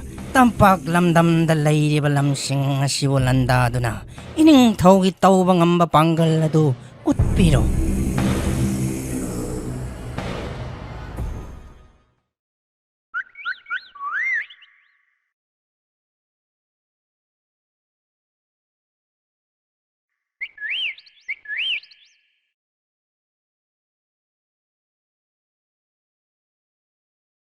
ꯅꯨꯄꯤ ꯅꯪ ꯃꯈꯣꯏ ꯃꯃꯥ ꯃꯆꯥꯒꯤ ꯌꯨꯝꯁꯤꯗ ꯆꯪꯕ ꯌꯥꯔꯣꯏ ꯂꯥꯟꯃꯤꯁꯥ ꯑꯩꯗꯤ ꯃꯈꯣꯏ ꯃꯃꯥ ꯃꯆꯥꯅ ꯆꯥꯅꯕ ꯆꯦꯡ ꯈꯔ ꯊꯤꯜꯂꯛꯄꯅꯤ ꯑꯇꯩ ꯊꯣꯏꯗꯣꯛꯄ ꯋꯥꯔꯤ ꯁꯥꯒꯗꯕ ꯂꯩꯇꯦꯗ ꯆꯨꯝꯅ ꯆꯥꯅ ꯊꯛꯅꯕ ꯄꯤꯕꯗꯤ ꯀꯥꯏꯗꯦ ꯀꯨꯏꯅ ꯋꯥꯔꯤ ꯋꯥꯇꯥꯏ ꯁꯥꯟꯅꯗꯨꯅ ꯂꯩꯕꯗꯤ ꯌꯥꯔꯣꯏꯀꯣ ꯀꯨꯏꯔꯣꯏꯗ ꯆꯦꯡꯁꯤ ꯄꯤꯔꯝꯂꯒ ꯑꯗꯨꯝ ꯊꯣꯛꯂꯛꯀꯅꯤ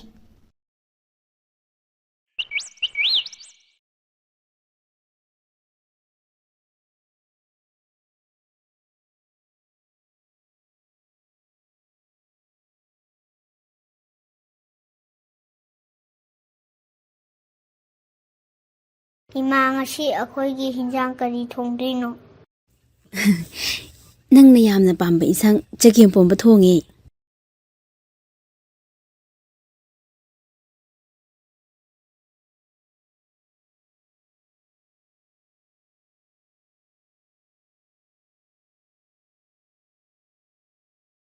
ꯍꯣ ꯀꯅꯥ ꯀꯅꯥ ꯂꯩꯒꯦ? ꯅꯣꯏꯅ ꯃꯥꯅ ꯆꯥꯕꯨ ꯑꯩꯅ ꯀꯧꯔꯤꯁꯤ ꯇꯥꯕ꯭ꯔꯣ? ꯑꯦ, ꯏꯆꯦ ꯃꯅꯤ ꯑꯣꯏꯔ ꯃꯥꯜꯂꯦ.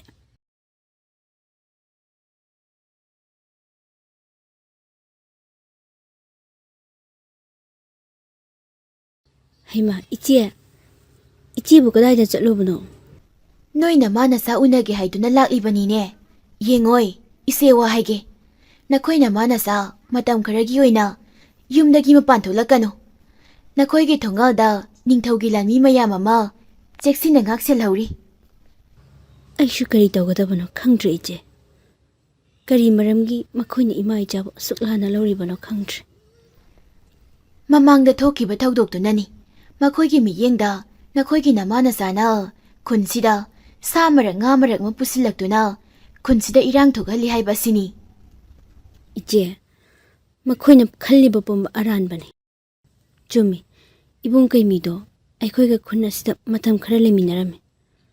ꯑꯗꯨꯕꯨ ꯃꯈꯣꯏꯅ ꯏꯕꯨꯡ ꯀꯩꯃꯤ ꯑꯁꯤꯗ ꯁꯤꯔꯤꯕ ꯃꯔꯥꯜꯗꯨꯗꯤ ꯑꯔꯥꯟꯕ ꯉꯥꯛꯇꯅꯤ. ꯏꯕꯨꯡ ꯀꯩꯃꯤꯅ ꯑꯩꯈꯣꯏꯕꯨ ꯍꯟꯖꯤꯟ ꯍꯟꯖꯤꯟ ꯈꯨꯗꯣꯡꯊꯤꯕ ꯀꯌꯥꯗꯒꯤ ꯀꯟꯕꯤꯔꯛꯄꯅꯤ. ꯑꯗꯨ ꯑꯣꯏꯔꯗꯤ ꯈꯨꯟ ꯑꯁꯤꯗ ꯃꯤꯁꯤ ꯃꯤꯅꯥ ꯊꯣꯛꯈꯤꯕꯗꯨ ꯀꯝꯗꯧꯅ ꯊꯣꯛꯈ꯭ꯔꯤꯕꯅꯣ? ꯃꯗꯨ ꯄꯨꯝꯕ ꯑꯩꯈꯣꯏꯒꯤ ꯌꯦꯛꯅꯕ ꯑꯣꯏꯔꯤꯕ ꯀꯩꯂꯥꯏꯒꯤ ꯈꯨꯖꯤꯟ ꯊꯧꯔꯥꯡ ꯉꯥꯛꯇꯅꯤ. ꯑꯗꯨꯕꯨ ꯐꯠꯇ꯭ꯔꯕ ꯀꯩꯂꯥꯏ ꯃꯥꯗꯤ ꯏꯕꯨꯡ ꯀꯩꯃꯤꯒꯤ ꯈꯨꯠꯇ ꯃꯊ꯭ꯋꯥꯏ ꯊꯥꯈ꯭ꯔꯦ. ꯏꯆꯦ, ꯍꯧꯖꯤꯛꯁꯨ ꯐꯠꯇ꯭ꯔꯕ ꯀꯩꯖꯥꯎ ꯀꯌꯥ ꯑꯃ ꯂꯩꯔꯤ. ꯃꯈꯣꯏꯅ ꯇꯝꯄꯥꯛ ꯂꯝꯗꯝ ꯑꯁꯣꯝꯗꯁꯨ ꯁꯣꯏꯗꯅ ꯂꯥꯟꯗꯥꯔꯛꯈꯤꯅꯤ.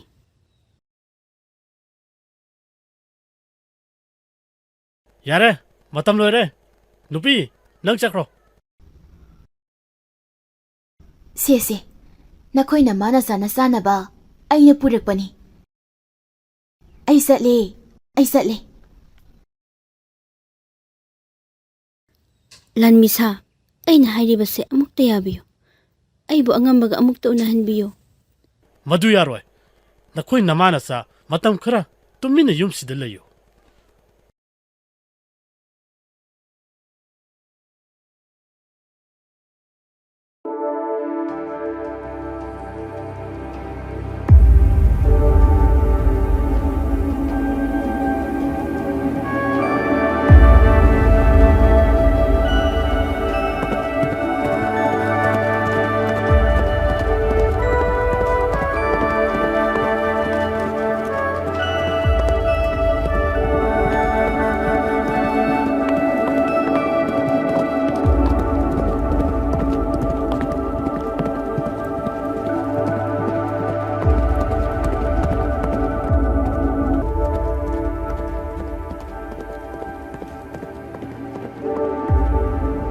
ꯂꯥꯏꯖ ꯏꯔꯣꯜꯅꯨꯡꯒꯤ ꯑꯊꯣꯏꯕꯤ, ꯍꯦ ꯂꯥꯏꯖ ꯂꯦꯝꯕꯤ, ꯅꯪꯅ ꯑꯩꯕꯨ ꯅꯤꯡꯁꯤꯡꯂꯛꯄꯗꯤ ꯀꯔꯤ ꯄꯥꯎ ꯂꯩꯕꯒꯦ?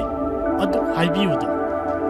ꯇꯥꯏꯕꯪ ꯑꯁꯤꯗ ꯏꯪꯅ ꯆꯤꯛꯅ ꯂꯩꯅꯕ ꯋꯥꯄꯥꯎ ꯁꯟꯗꯣꯛꯂꯤꯕ ꯍꯦ ꯑꯊꯣꯏꯕ, ꯅꯪꯒꯤ ꯅꯇꯦꯡ ꯌꯥꯎꯗꯅꯗꯤ ꯃꯥꯂꯦꯝ ꯑꯁꯤꯗ ꯏꯪꯅ ꯆꯤꯛꯅ ꯂꯩꯖꯔꯤꯕ ꯃꯔꯥꯜ ꯂꯩꯖꯗ꯭ꯔꯕ ꯊꯋꯥꯏ ꯀꯌꯥ ꯑꯃ ꯀꯟꯕ ꯉꯝꯂꯣꯏꯗꯣ. ꯍꯥꯏꯕꯤꯌꯨ, ꯑꯩꯕꯨ ꯀꯔꯤ ꯇꯧꯖꯧ ꯍꯥꯏꯕꯒꯦ? ꯍꯦ ꯑꯊꯣꯏꯕ, ꯅꯪꯅꯁꯨ ꯈꯪꯂꯝꯒꯅꯤ. ꯀꯩꯃꯤꯅ ꯀꯩꯂꯩ ꯍꯥꯠꯈ꯭ꯔꯕ ꯃꯇꯨꯡꯗ ꯀꯩꯂꯥꯏꯗꯒꯤ ꯁꯔꯨꯛ 100 ꯍꯦꯟꯅ ꯁꯥꯊꯤꯔꯕ ꯀꯩꯂꯥꯛꯄꯅ ꯃꯥꯒꯤ ꯑꯀꯣꯏꯕꯗ ꯂꯩꯔꯤꯕ ꯃꯐꯝ ꯀꯌꯥꯗ ꯂꯥꯟꯗꯥꯗꯨꯅ ꯃꯥꯒꯤ ꯃꯄꯥꯡꯒꯜ ꯎꯠꯀꯗꯧꯔꯤ. ꯂꯥꯟꯖꯗ꯭ꯔꯕ ꯊꯋꯥꯏ ꯀꯌꯥ ꯑꯃ ꯀꯩꯂꯥꯛꯄꯒꯤ ꯈꯨꯠꯇ ꯃꯥꯡꯒꯗꯧꯔꯤ. ꯀꯩꯂꯥꯛꯄꯕꯨ ꯊꯤꯡꯍꯧꯗ꯭ꯔꯕꯗꯤ ꯂꯥꯟꯖꯗ꯭ꯔꯕ ꯊꯋꯥꯏ ꯀꯌꯥꯗꯣ ꯃꯥꯡꯒꯗꯧꯔꯤ. ꯂꯥꯏꯖ ꯂꯦꯝꯕꯤ, ꯀꯔꯤ ꯄꯥꯝꯕꯩ ꯇꯧꯗꯨꯅ ꯀꯩꯂꯥꯛꯄꯕꯨ ꯀꯔꯝꯅ ꯃꯥꯌꯣꯛꯅꯒꯅꯤ ꯍꯥꯏꯕꯗꯣ ꯍꯥꯏꯕꯤꯌꯨꯗꯣ. ꯀꯩꯃꯤꯒꯤ ꯃꯍꯨꯠ ꯁꯤꯟꯅꯕ ꯃꯊꯧꯅꯥ ꯐꯔꯕ ꯂꯥꯟꯃꯤ ꯑꯃ ꯊꯤꯕ ꯃꯊꯧ ꯇꯥꯔꯤ. ꯂꯥꯏꯖ ꯂꯦꯝꯕꯤ, ꯀꯩꯃꯤꯗꯤ ꯂꯩꯈꯤꯗ꯭ꯔꯦ. ꯃꯥꯒꯤ ꯃꯍꯨꯠ ꯁꯤꯟꯕ ꯉꯝꯕ ꯑꯇꯩ ꯀꯅꯥ ꯂꯩꯔꯤꯕꯒꯦ? ꯂꯩ. ꯀꯩꯃꯤꯒ ꯃꯇꯤꯛ ꯃꯒꯨꯟ ꯆꯞ ꯃꯥꯟꯅꯅ ꯆꯦꯟꯕ, ꯀꯩꯃꯤꯒ ꯁꯛꯇꯝ ꯆꯞ ꯃꯥꯟꯅꯕ ꯂꯥꯟꯃꯤ ꯑꯃꯗꯤ ꯂꯩ. ꯃꯍꯥꯛꯀꯤ ꯃꯃꯤꯡ ꯂꯣꯏꯈꯥ ꯀꯧꯕꯅꯤ. ꯌꯦꯡꯕꯗ Keimiꯒꯤ ꯁꯛꯇꯝꯒ ꯆꯞ ꯃꯥꯟꯅꯕꯅꯤ꯫ ꯅꯍꯥꯛꯅ ꯃꯥꯕꯨ ꯊꯤꯗꯣꯛꯇꯨꯅ ꯏꯃꯥ ꯂꯩꯃꯔꯦꯝꯕꯤꯒ ꯑꯃꯨꯛꯇ ꯎꯅꯍꯜꯂꯣ꯫ ꯐꯔꯦ ꯂꯥꯏꯖꯂꯦꯝꯕꯤ, ꯑꯩꯅ ꯂꯣꯏꯈꯥꯕꯨ ꯊꯤꯗꯣꯛꯇꯨꯅ ꯏꯃꯥ ꯂꯥꯏꯔꯦꯝꯕꯤꯒ ꯁꯣꯏꯗꯅ ꯎꯅꯍꯟꯒꯅꯤ꯫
ꯂꯣꯏꯈꯥ, ꯑꯩ ꯁꯒꯣꯜ ꯃꯤꯅꯤ, ꯑꯩ ꯅꯪꯕꯨ ꯊꯤꯔꯛꯄꯅꯤ꯫ ꯀꯅꯥꯁꯨ ꯎꯔꯔꯣꯏ ꯈꯪꯂꯔꯣꯏ, ꯏꯇꯣꯝꯇ ꯃꯐꯝ ꯑꯁꯤꯗ ꯏꯪꯅ ꯆꯤꯛꯅ ꯂꯩꯔꯒꯦ ꯍꯥꯏꯗꯨꯅ ꯊꯥꯞꯂꯕ ꯃꯐꯝ ꯑꯁꯤꯗ ꯑꯩ ꯂꯥꯛꯄꯅꯤ꯫ ꯑꯗꯨꯒ ꯀꯔꯤꯒꯤꯅꯣ ꯑꯩꯒꯤ ꯑꯆꯤꯛꯄ ꯊꯨꯒꯥꯏꯗꯨꯅ ꯃꯐꯝ ꯑꯁꯤꯗ ꯂꯥꯛꯂꯤꯕ? ꯃꯔꯨꯞ, ꯃꯥꯂꯦꯝ ꯑꯁꯤꯗ ꯊꯋꯥꯏ ꯄꯥꯟꯕꯁꯤꯡꯕꯨ ꯏꯪꯅ ꯆꯤꯛꯅ ꯂꯩꯅꯕ ꯍꯣꯠꯅꯕꯇꯅ ꯃꯁꯔꯨꯛ ꯑꯣꯏꯔꯕ ꯏꯁꯤꯡꯒꯤ ꯂꯥꯏꯔꯦꯝꯕꯤ ꯂꯥꯏꯖꯂꯦꯝꯕꯤꯅ ꯑꯩꯕꯨ ꯃꯐꯝ ꯑꯁꯤꯗ ꯊꯥꯔꯛꯄꯅꯤ꯫ ꯃꯔꯨꯞ, ꯃꯔꯥ ꯂꯩꯖꯗ꯭ꯔꯕ ꯊꯋꯥꯏꯁꯤꯡꯕꯨ ꯀꯟꯕꯗ ꯃꯇꯦꯡ ꯄꯥꯡꯕꯤꯌꯨ꯫ ꯀꯔꯤꯁꯨ ꯂꯩꯇ꯭ꯔꯕ ꯀꯩ ꯈꯣꯡꯅꯥꯎ ꯑꯩꯉꯣꯟꯗ ꯀꯔꯤꯒꯤ ꯑꯗꯨꯛ ꯆꯥꯎꯕ ꯏꯊꯧꯗꯥꯡ ꯑꯗꯨ ꯁꯤꯟꯅꯒꯦ ꯈꯜꯂꯤꯕꯅꯣ? ꯃꯔꯨꯞ, ꯃꯔꯥ ꯂꯩꯖꯗ꯭ꯔꯕ ꯊꯋꯥꯏꯁꯤꯡ ꯑꯁꯤꯕꯨ ꯀꯟꯕ ꯍꯥꯏꯕꯁꯦ ꯅꯪꯒꯤꯁꯨ ꯅꯊꯧꯗꯥꯡ ꯅꯠꯇꯕ꯭ꯔꯥ? ꯌꯦꯡꯉꯨ ꯃꯔꯨꯞ, ꯀꯩꯖꯥꯎꯁꯤꯡꯒꯤ ꯅꯤꯡꯊꯧ ꯀꯩꯂꯥꯛꯄꯅ ꯃꯥꯒꯤ ꯃꯄꯥꯡꯒꯜ ꯍꯦꯟꯒꯠꯅꯕ ꯃꯥꯒꯤ ꯑꯀꯣꯏꯕꯗ ꯂꯩꯔꯤꯕ ꯂꯩꯄꯥꯛ ꯄꯨꯝꯅꯃꯛꯇ ꯂꯥꯟꯗꯥꯒꯗꯧꯔꯤ꯫ ꯀꯩꯂꯥꯛꯄꯕꯨ ꯀꯔꯤꯒꯨꯝꯕ ꯊꯤꯡꯍꯧꯗ꯭ꯔꯕꯗꯤ ꯃꯔꯥ ꯂꯩꯖꯗ꯭ꯔꯕ ꯊꯋꯥꯏ ꯀꯌꯥ ꯑꯃ ꯃꯥꯡꯒꯗꯧꯔꯤ꯫ ꯑꯗꯨꯗꯤ ꯅꯪꯅ ꯄꯥꯝꯂꯤꯕꯁꯤ ꯑꯩꯅ ꯀꯩꯂꯥꯛꯄꯒꯤ ꯃꯥꯌꯣꯛꯇ ꯂꯥꯟ ꯍꯧꯕ ꯑꯁꯤꯔꯥ? ꯌꯦꯡꯉꯨ ꯁꯒꯣꯜꯃꯤ, ꯑꯩꯗꯤ ꯏꯆꯝ ꯆꯝꯕ ꯀꯩ ꯈꯣꯡꯅꯥꯎ ꯑꯃꯅꯤ꯫ ꯑꯩꯅ ꯀꯩꯂꯥꯏꯒ ꯃꯥꯌꯣꯛꯅꯕ ꯏꯇꯤꯛ ꯅꯠꯇꯦ꯫ ꯅꯪꯒꯤ ꯃꯇꯝ ꯃꯥꯡꯅꯕꯅꯤ꯫ ꯆꯠꯂꯣ, ꯅꯔꯝꯂꯦꯟꯗ ꯍꯟꯈ꯭ꯔꯣ꯫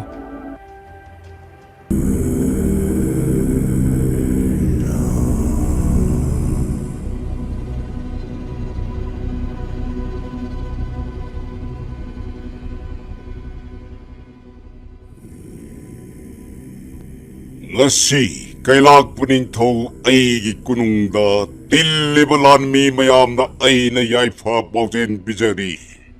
Ningthau kailakpa aigi tauba ngamba panggan thauna utnaba aikhoi akoibada leiriba lamsingda landanaba aikhoi sem sarasi. Ngasi kailakpa ningthau aina aigi icha sakna yoklaba napa macha achibu Kaijau kangluk kilanmi singda sak takchari. Ngasi haiba numit asidagi aigi ichanupa asi kajeng lakpa haina khangnaragani. Ining thau nungaire napu pele nang na tauru ba khudingda namai pak poijaro. Ining thau kailak pana Yai phare maja ibungo kaijeng lak pana. Yai phare Keimo ngasi haiba numit asidagi aigi ichanupa kajeng lakpagi langi mahi masing tambagi thogang pumba naun sinarabani. Ining thau madugidamak wabiruraganu. Majai bungo kajeng lakpada aina langi matik chaba mahi masing tambigani.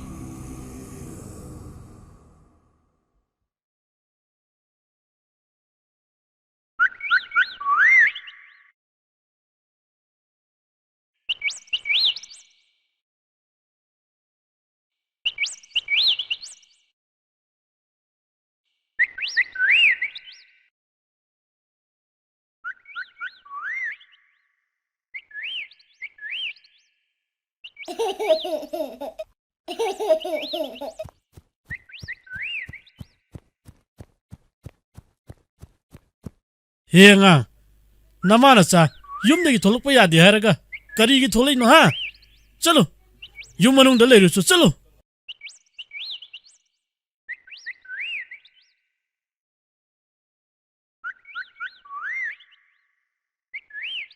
ꯏꯃꯥ ꯃꯥꯏꯕꯤ ꯈꯨꯔꯨꯝꯖꯔꯤ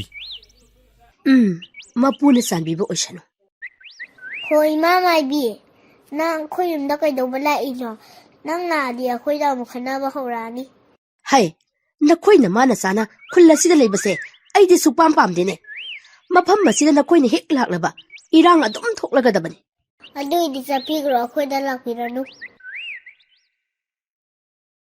ꯄꯥꯟꯊꯣꯏꯕ ꯏꯃꯥꯒꯤ ꯏꯕꯨꯡꯉꯣ ꯏꯃꯥ ꯃꯥꯏꯕꯤꯗ ꯀꯔꯤꯅꯣ ꯅꯪꯅ ꯉꯥꯡꯂꯤꯕ ꯃꯌꯥꯝ ꯑꯗꯨꯕꯣ ꯃꯊꯣꯡ ꯍꯨꯛꯇꯕ ꯁꯥꯔꯗꯅ ꯍꯥꯏ ꯅꯆꯥꯁꯤ ꯑꯣꯟꯊꯣꯛꯅ ꯃꯆꯤꯟ ꯊꯤꯈ꯭ꯔꯦꯅꯦ ꯏꯃꯥ ꯃꯥꯏꯕꯤ ꯑꯉꯥꯡꯅ ꯈꯪꯗꯗꯅ ꯄꯉꯥꯡ ꯉꯥꯡꯕꯅꯤ ꯁꯥꯎꯕꯤꯈꯤꯅꯨ ꯏꯃꯥ ꯃꯥꯏꯕꯤ ꯑꯩꯅ ꯂꯥꯟꯃꯤꯁꯤꯡꯗ ꯍꯟꯖꯤꯟ ꯍꯟꯖꯤꯟ ꯍꯥꯏꯖꯕꯅꯤ ꯃꯈꯣꯏꯅ ꯌꯥꯕ ꯀꯧꯕ ꯂꯩꯇ꯭ꯔꯦ ꯌꯥꯔꯗꯤ ꯑꯩ ꯑꯉꯝꯕꯒ ꯑꯃꯨꯛꯇ ꯎꯅꯖꯒꯦ ꯅꯨꯄꯤ ꯀꯔꯤꯒꯤꯅꯣ ꯅꯪꯅ ꯑꯉꯝꯕꯕꯨ ꯎꯅꯒꯦ ꯍꯥꯏꯔꯤꯕꯗꯣ ꯑꯩꯉꯣꯟꯗ ꯍꯥꯏꯌꯣ ꯏꯃꯥ ꯃꯥꯏꯕꯤ ꯀꯩꯖꯥꯎ ꯃꯌꯥꯝ ꯑꯃ ꯁꯥꯐꯣꯡꯂꯛꯂꯦ ꯑꯩꯈꯣꯏꯅ ꯃꯐꯝ ꯑꯁꯤꯗ ꯂꯥꯛꯇ꯭ꯔꯤꯉꯩꯗ ꯏꯃꯤꯠꯃꯛꯅ ꯎꯔꯛꯂꯕꯅꯤ ꯀꯩꯖꯥꯎꯁꯤꯡꯅ ꯃꯐꯝ ꯑꯁꯤꯗ ꯃꯤꯀꯨꯞ ꯑꯃꯗ ꯍꯦꯛꯇ ꯂꯥꯟꯗꯥꯔꯛꯄ ꯌꯥꯏ ꯑꯉꯝꯕꯗ ꯆꯦꯛꯁꯤꯟꯋꯥ ꯍꯥꯏꯕꯤꯌꯨ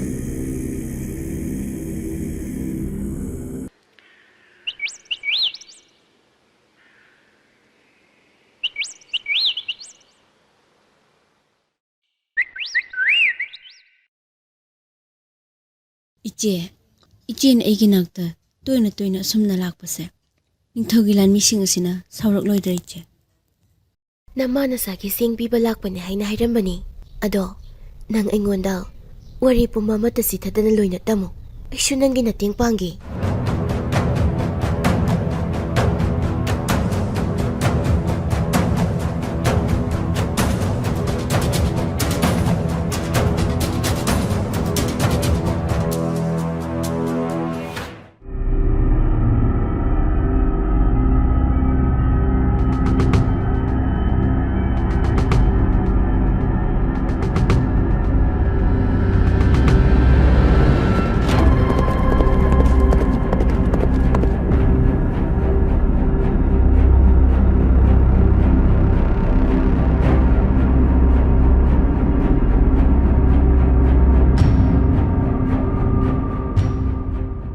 ꯑꯉꯝꯕ ꯑꯩꯅ ꯍꯥꯏꯖꯔꯤꯕꯁꯤ ꯊꯥꯖꯕꯤꯌꯨ ꯑꯉꯝꯕ ꯍꯣꯏꯅ ꯆꯤꯡꯅꯔꯤꯕꯗꯨ ꯑꯔꯥꯟꯕꯅꯤ ꯑꯩꯈꯣꯏꯅ ꯈꯨꯟ ꯑꯁꯤꯗ ꯑꯍꯥꯟꯕ ꯂꯥꯛꯄ ꯃꯇꯝꯗ ꯃꯐꯝꯁꯤꯗ ꯃꯤꯁꯤ ꯃꯤꯅꯥ ꯊꯣꯛꯈꯤꯕꯗꯣ ꯀꯩꯖꯥꯎꯁꯤꯡꯒꯤ ꯈꯨꯖꯤꯟ ꯊꯧꯔꯥꯡ ꯉꯥꯛꯇꯅꯤ ꯏꯕꯨꯡ ꯀꯩꯃꯤꯅ ꯍꯥꯠꯄ ꯅꯠꯇꯦ ꯏꯕꯦꯝꯃ ꯅꯪꯅ ꯍꯥꯏꯔꯤꯕꯗꯨ ꯑꯩꯅ ꯀꯔꯝꯅ ꯊꯥꯖꯒꯅꯤ ꯀꯩꯃꯤ ꯃꯁꯥꯃꯛꯅꯅꯤ ꯅꯍꯥꯟ ꯑꯩꯈꯣꯏꯗ ꯂꯥꯟꯗꯥꯈꯤꯕꯗꯨ ꯑꯉꯝꯕ ꯑꯩꯅ ꯑꯃꯨꯛꯀꯁꯨ ꯍꯥꯏꯔꯤꯕꯁꯤꯅꯤ ꯀꯩꯃꯤꯗꯤ ꯁꯤꯈ꯭ꯔꯕꯅꯤ ꯅꯍꯥꯟ ꯑꯉꯝꯕꯗ ꯂꯥꯟꯗꯥꯔꯛꯏ ꯍꯥꯏꯔꯤꯕꯗꯨ ꯀꯩꯃꯤ ꯅꯠꯇꯦ ꯀꯩꯃꯤꯒ ꯃꯁꯛ ꯆꯞ ꯃꯥꯟꯅꯕ ꯀꯩ ꯈꯣꯡꯅꯥꯎ ꯑꯃ ꯂꯩꯕꯅꯤ ꯑꯉꯝꯕ ꯑꯩꯅ ꯍꯥꯏꯔꯤꯁꯦ ꯆꯨꯝꯕꯅꯤ ꯏꯄꯟ ꯀꯩꯃꯤꯒ ꯃꯁꯛ ꯆꯞ ꯃꯥꯟꯅꯕ ꯑꯃ ꯂꯩꯕꯅꯤ ꯑꯗꯣ ꯃꯥꯗꯤ ꯃꯕꯨꯛ ꯌꯥꯝꯅ ꯐꯠꯇꯕꯅꯤ ꯑꯩꯗꯤ ꯏꯄꯟ ꯀꯩꯃꯤꯅ ꯍꯦꯟꯅ ꯅꯨꯡꯁꯤ ꯑꯉꯝꯕ ꯋꯥꯐꯝ ꯑꯃꯠꯇꯒ ꯍꯥꯏꯖꯍꯧꯒꯦ ꯑꯩꯈꯣꯏꯅ ꯎꯃꯪꯗ ꯂꯩꯔꯤꯉꯩ ꯃꯇꯝꯗ ꯃꯁꯥꯅ ꯃꯤ ꯑꯣꯏꯕ ꯑꯗꯨꯒ ꯀꯩ ꯃꯀꯣꯛ ꯄꯥꯟꯕ ꯀꯩꯖꯥꯎ ꯀꯌꯥ ꯑꯃꯅꯧꯅ ꯑꯃꯨꯛ ꯁꯥꯐꯣꯡꯍꯧꯕꯅꯤ ꯃꯈꯣꯏꯁꯤꯡꯗꯣ ꯀꯤꯖꯕꯗꯒꯤ ꯏꯃꯥ ꯏꯆꯥ ꯈꯨꯟ ꯑꯁꯤꯗ ꯑꯃꯨꯛ ꯍꯜꯂꯛꯈꯤꯕꯅꯤ ꯃꯈꯣꯏꯁꯤꯡꯗꯣ ꯃꯐꯝ ꯑꯁꯤꯗ ꯌꯧꯔꯛꯂꯕꯗꯤ ꯑꯩꯈꯣꯏ ꯑꯃꯠꯇ ꯍꯤꯡꯂꯔꯣꯏ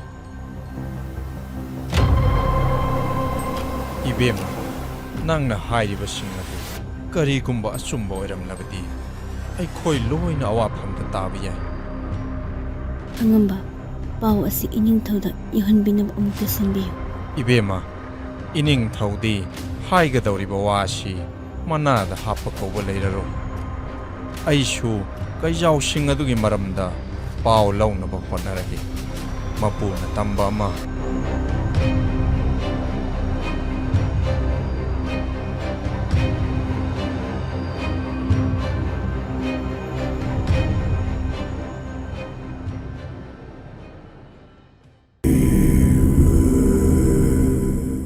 ꯂꯧꯗ꯭ꯔꯥꯎꯕꯤ ꯅꯪꯅ ꯇꯧꯈꯤꯕ ꯊꯕꯛꯁꯤꯡꯗꯨ ꯏꯄꯨ ꯄꯦꯜꯂꯦ Nangna ngang masyasibu, mo'y tem tawduna, purakpada mateng saw na pangkibagidamag, nang buhay na tagatli.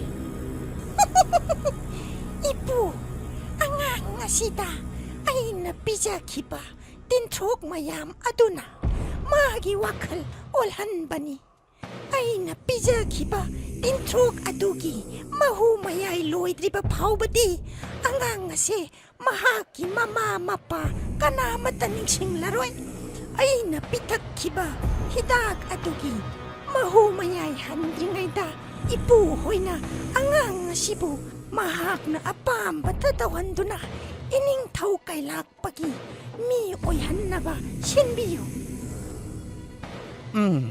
Pare. Kay mo ipuwahay ki. Hawjikti ining tawlan gisem saba. Hawkre. Hawga dawri balan na sida. Kayeng lakpasyo yawhan duna. Lan gi para tambi ga dawri bani. Aduna mahaksyo. Makut takut lai payhan duna. Lan gi mahay tambiyo. Hagani ipu. Nupa macha, nang bunapa kay lakpana, chat ka daw ribalan na sida, yawning dabrani. Ay lan chat kay pu.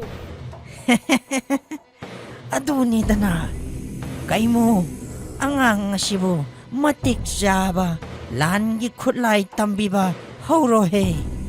Hagani ipu.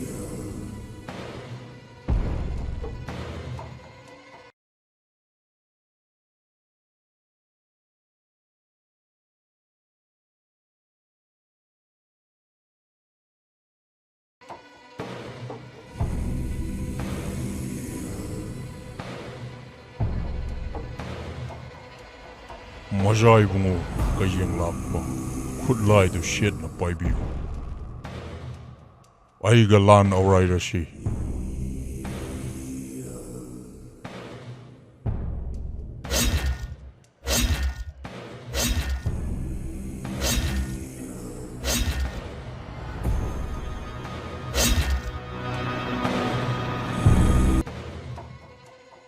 Imagi kay jing lakpa. Ngasi ahanba oina napa kay lakpagi matung induna nang nachatkadawriba lanpham asida namay pakpo oijero. Nang na lanphamdagi namay pak nalaklaba matungda napagi laingak wayenda yawsinduna hena napanggal layba lawsingsingba oijero ko imagi bungo. Kainu nanggi apamba adamak thungba oirasino ngasi haiba numit asidagi ay akoybada layriba laybak khudingmak landaduna kailakpa aigi tauba ngamba pangan adu ullani auba khudingmak amatta lemna thagano loinamak hatu'u makhoina aki akhang nanglaba matamda kailakpa aigi matik magun khangjarkani kanagumba amattana kailakpa aigi mayokta lepa yaroi lanmi sa aikhoi chatnaba sem sarasi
ꯑꯩꯅ ꯆꯤꯡꯅꯕꯗ ꯁꯣꯏꯗ꯭ꯔꯦ ꯏꯃꯥ ꯂꯩꯔꯝꯕꯤ ꯋꯥꯄꯥꯎ ꯁꯣꯏꯔꯔꯣꯏ ꯃꯔꯥ ꯂꯩꯖꯗ꯭ꯔꯕ ꯊꯋꯥꯏ ꯀꯌꯥ ꯑꯃ ꯃꯥꯡꯕ ꯇꯥꯔꯦ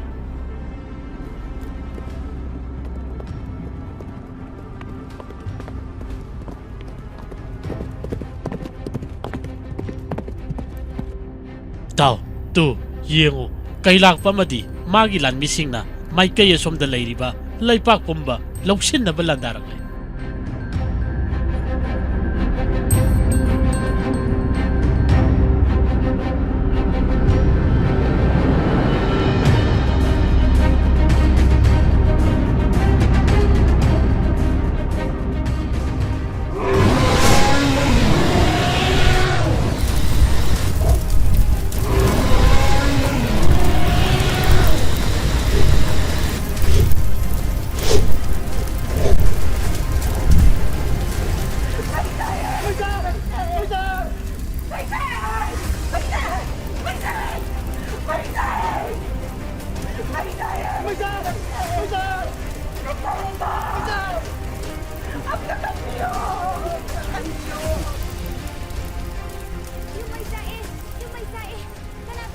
ꯌꯦꯡꯉꯨ ꯏꯇꯥꯎ ꯃꯔꯥ ꯂꯩꯖꯗ꯭ꯔꯕ ꯅꯨꯄꯤ ꯑꯉꯥꯡ ꯀꯌꯥ ꯑꯃꯁꯨ ꯇꯝꯊꯤꯔꯕ ꯀꯩꯂꯥꯛꯄꯒꯤ ꯈꯨꯠꯇ ꯊꯋꯥꯏ ꯊꯥꯒꯗꯧꯔꯦ ꯃꯁꯤꯅ ꯑꯔꯣꯏꯕ ꯅꯠꯇꯦ ꯃꯥꯏꯀꯩ ꯈꯨꯗꯤꯡ ꯂꯝꯗꯝ ꯈꯨꯗꯤꯡ ꯑꯁꯤ ꯑꯅꯥ ꯀꯌꯥ ꯑꯃꯁꯨ ꯅꯪꯒꯗꯧꯔꯤ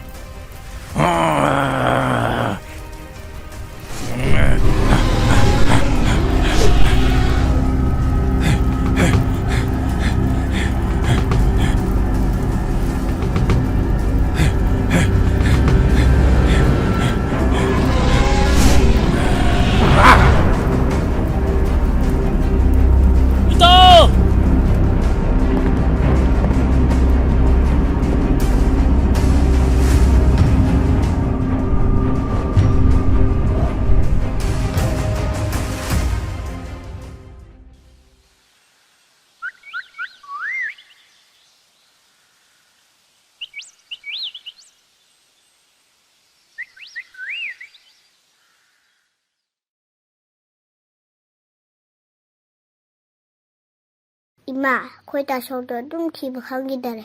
Pabasu kajawsina hatkare. Akhoi na amu layriba mafamsida kajaw mayamna lan tawradi akhoi kadayda chathuino ima.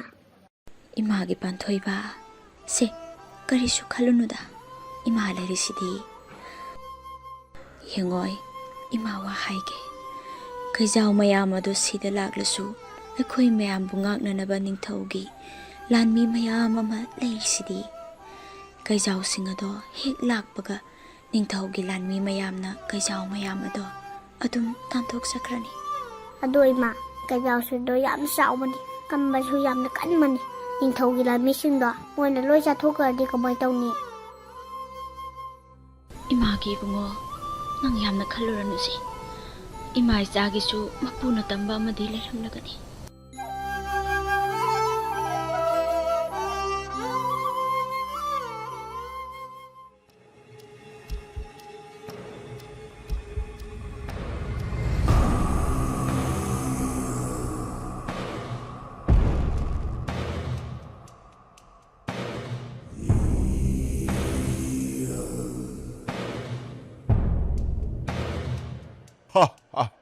Hojikti kailakpu aigi ningbu thungle. Chingchang pumba tangoi ole. Ining thau. Chingchang na pomo sida taribu miyoi sing sidi. Mapangan sholi. Lusing basu laite. Makhoigi mishing su yamde. Maram maduna makhoigi mathakta laina kudum shan bangamgani. Chummi. Chingchang na pom sing asi irai lai lokshin bangamle. Mathang da tampak lamdan chattuna tampak pumba amuk lokshin lagani. Adubu ining thau. Tampak lamdam masida tariba miyoi sing asidi. Ai khoi da shoi da na khut halakani. Ma khoi gidi matik chaba ning thau amadi lai lay. Lightning Belishno, ay madugidamagta karishu kande. Makhoy na aybu mayok na bangam gadara. Fari kay mo, sing chang na pom sing asi. Landa baloirabani na hozikti yumlom da halasi. Yum yauraga haraw nungay ba pundok urasi. Pagani ning thau.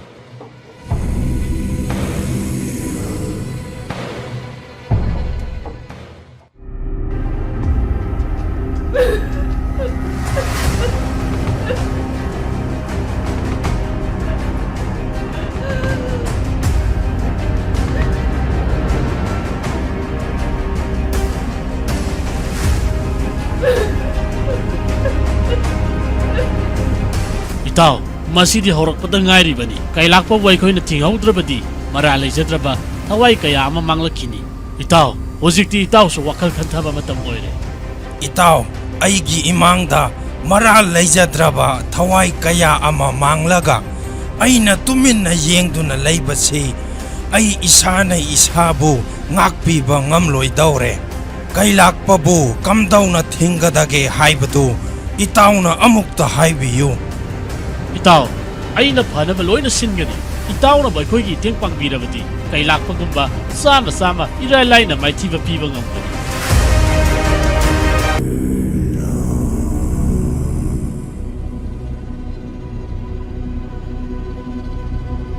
Imagi kaijeng lakpa.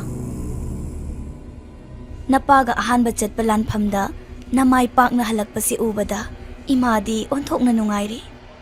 Isa kainabagi awa maisak puduna hingbagi mahau thokludraba aigi punsibu nangna anauba pangal hapkadawribani. Imagi ningba thungnaba nang natik yamna leiba lani ma oidaba yadabani ko. Kainu, nang karisu waruno, nangi apamba punamak nasa nupa asina thungangadawribani. Inaisa, langam piran telo, lan ngambagi harau tayambagi kunchena, atya sin thungna nilallo, langi pungjau tinggallo, ahingba thawai panba khuding magta, kailakba aina, langam piran thietbagi nungaiba paw asi khangalluhai.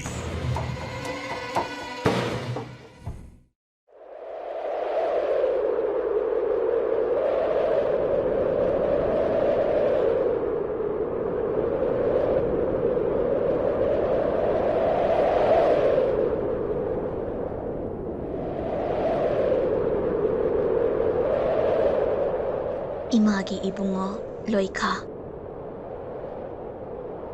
Imana nangbu kudong thibada tahaningdabadagi kay lakpa amadi magi khongloisingna uba phanglaroidaba maphamda layu haikibani. Nangonda imana haikibadubu nang yamna nungaitrabarane. Mara leijadraba nupi angang kaya ama aigi imangda hatok piraga nachana tuminna karamna yengduna layu haibano ima.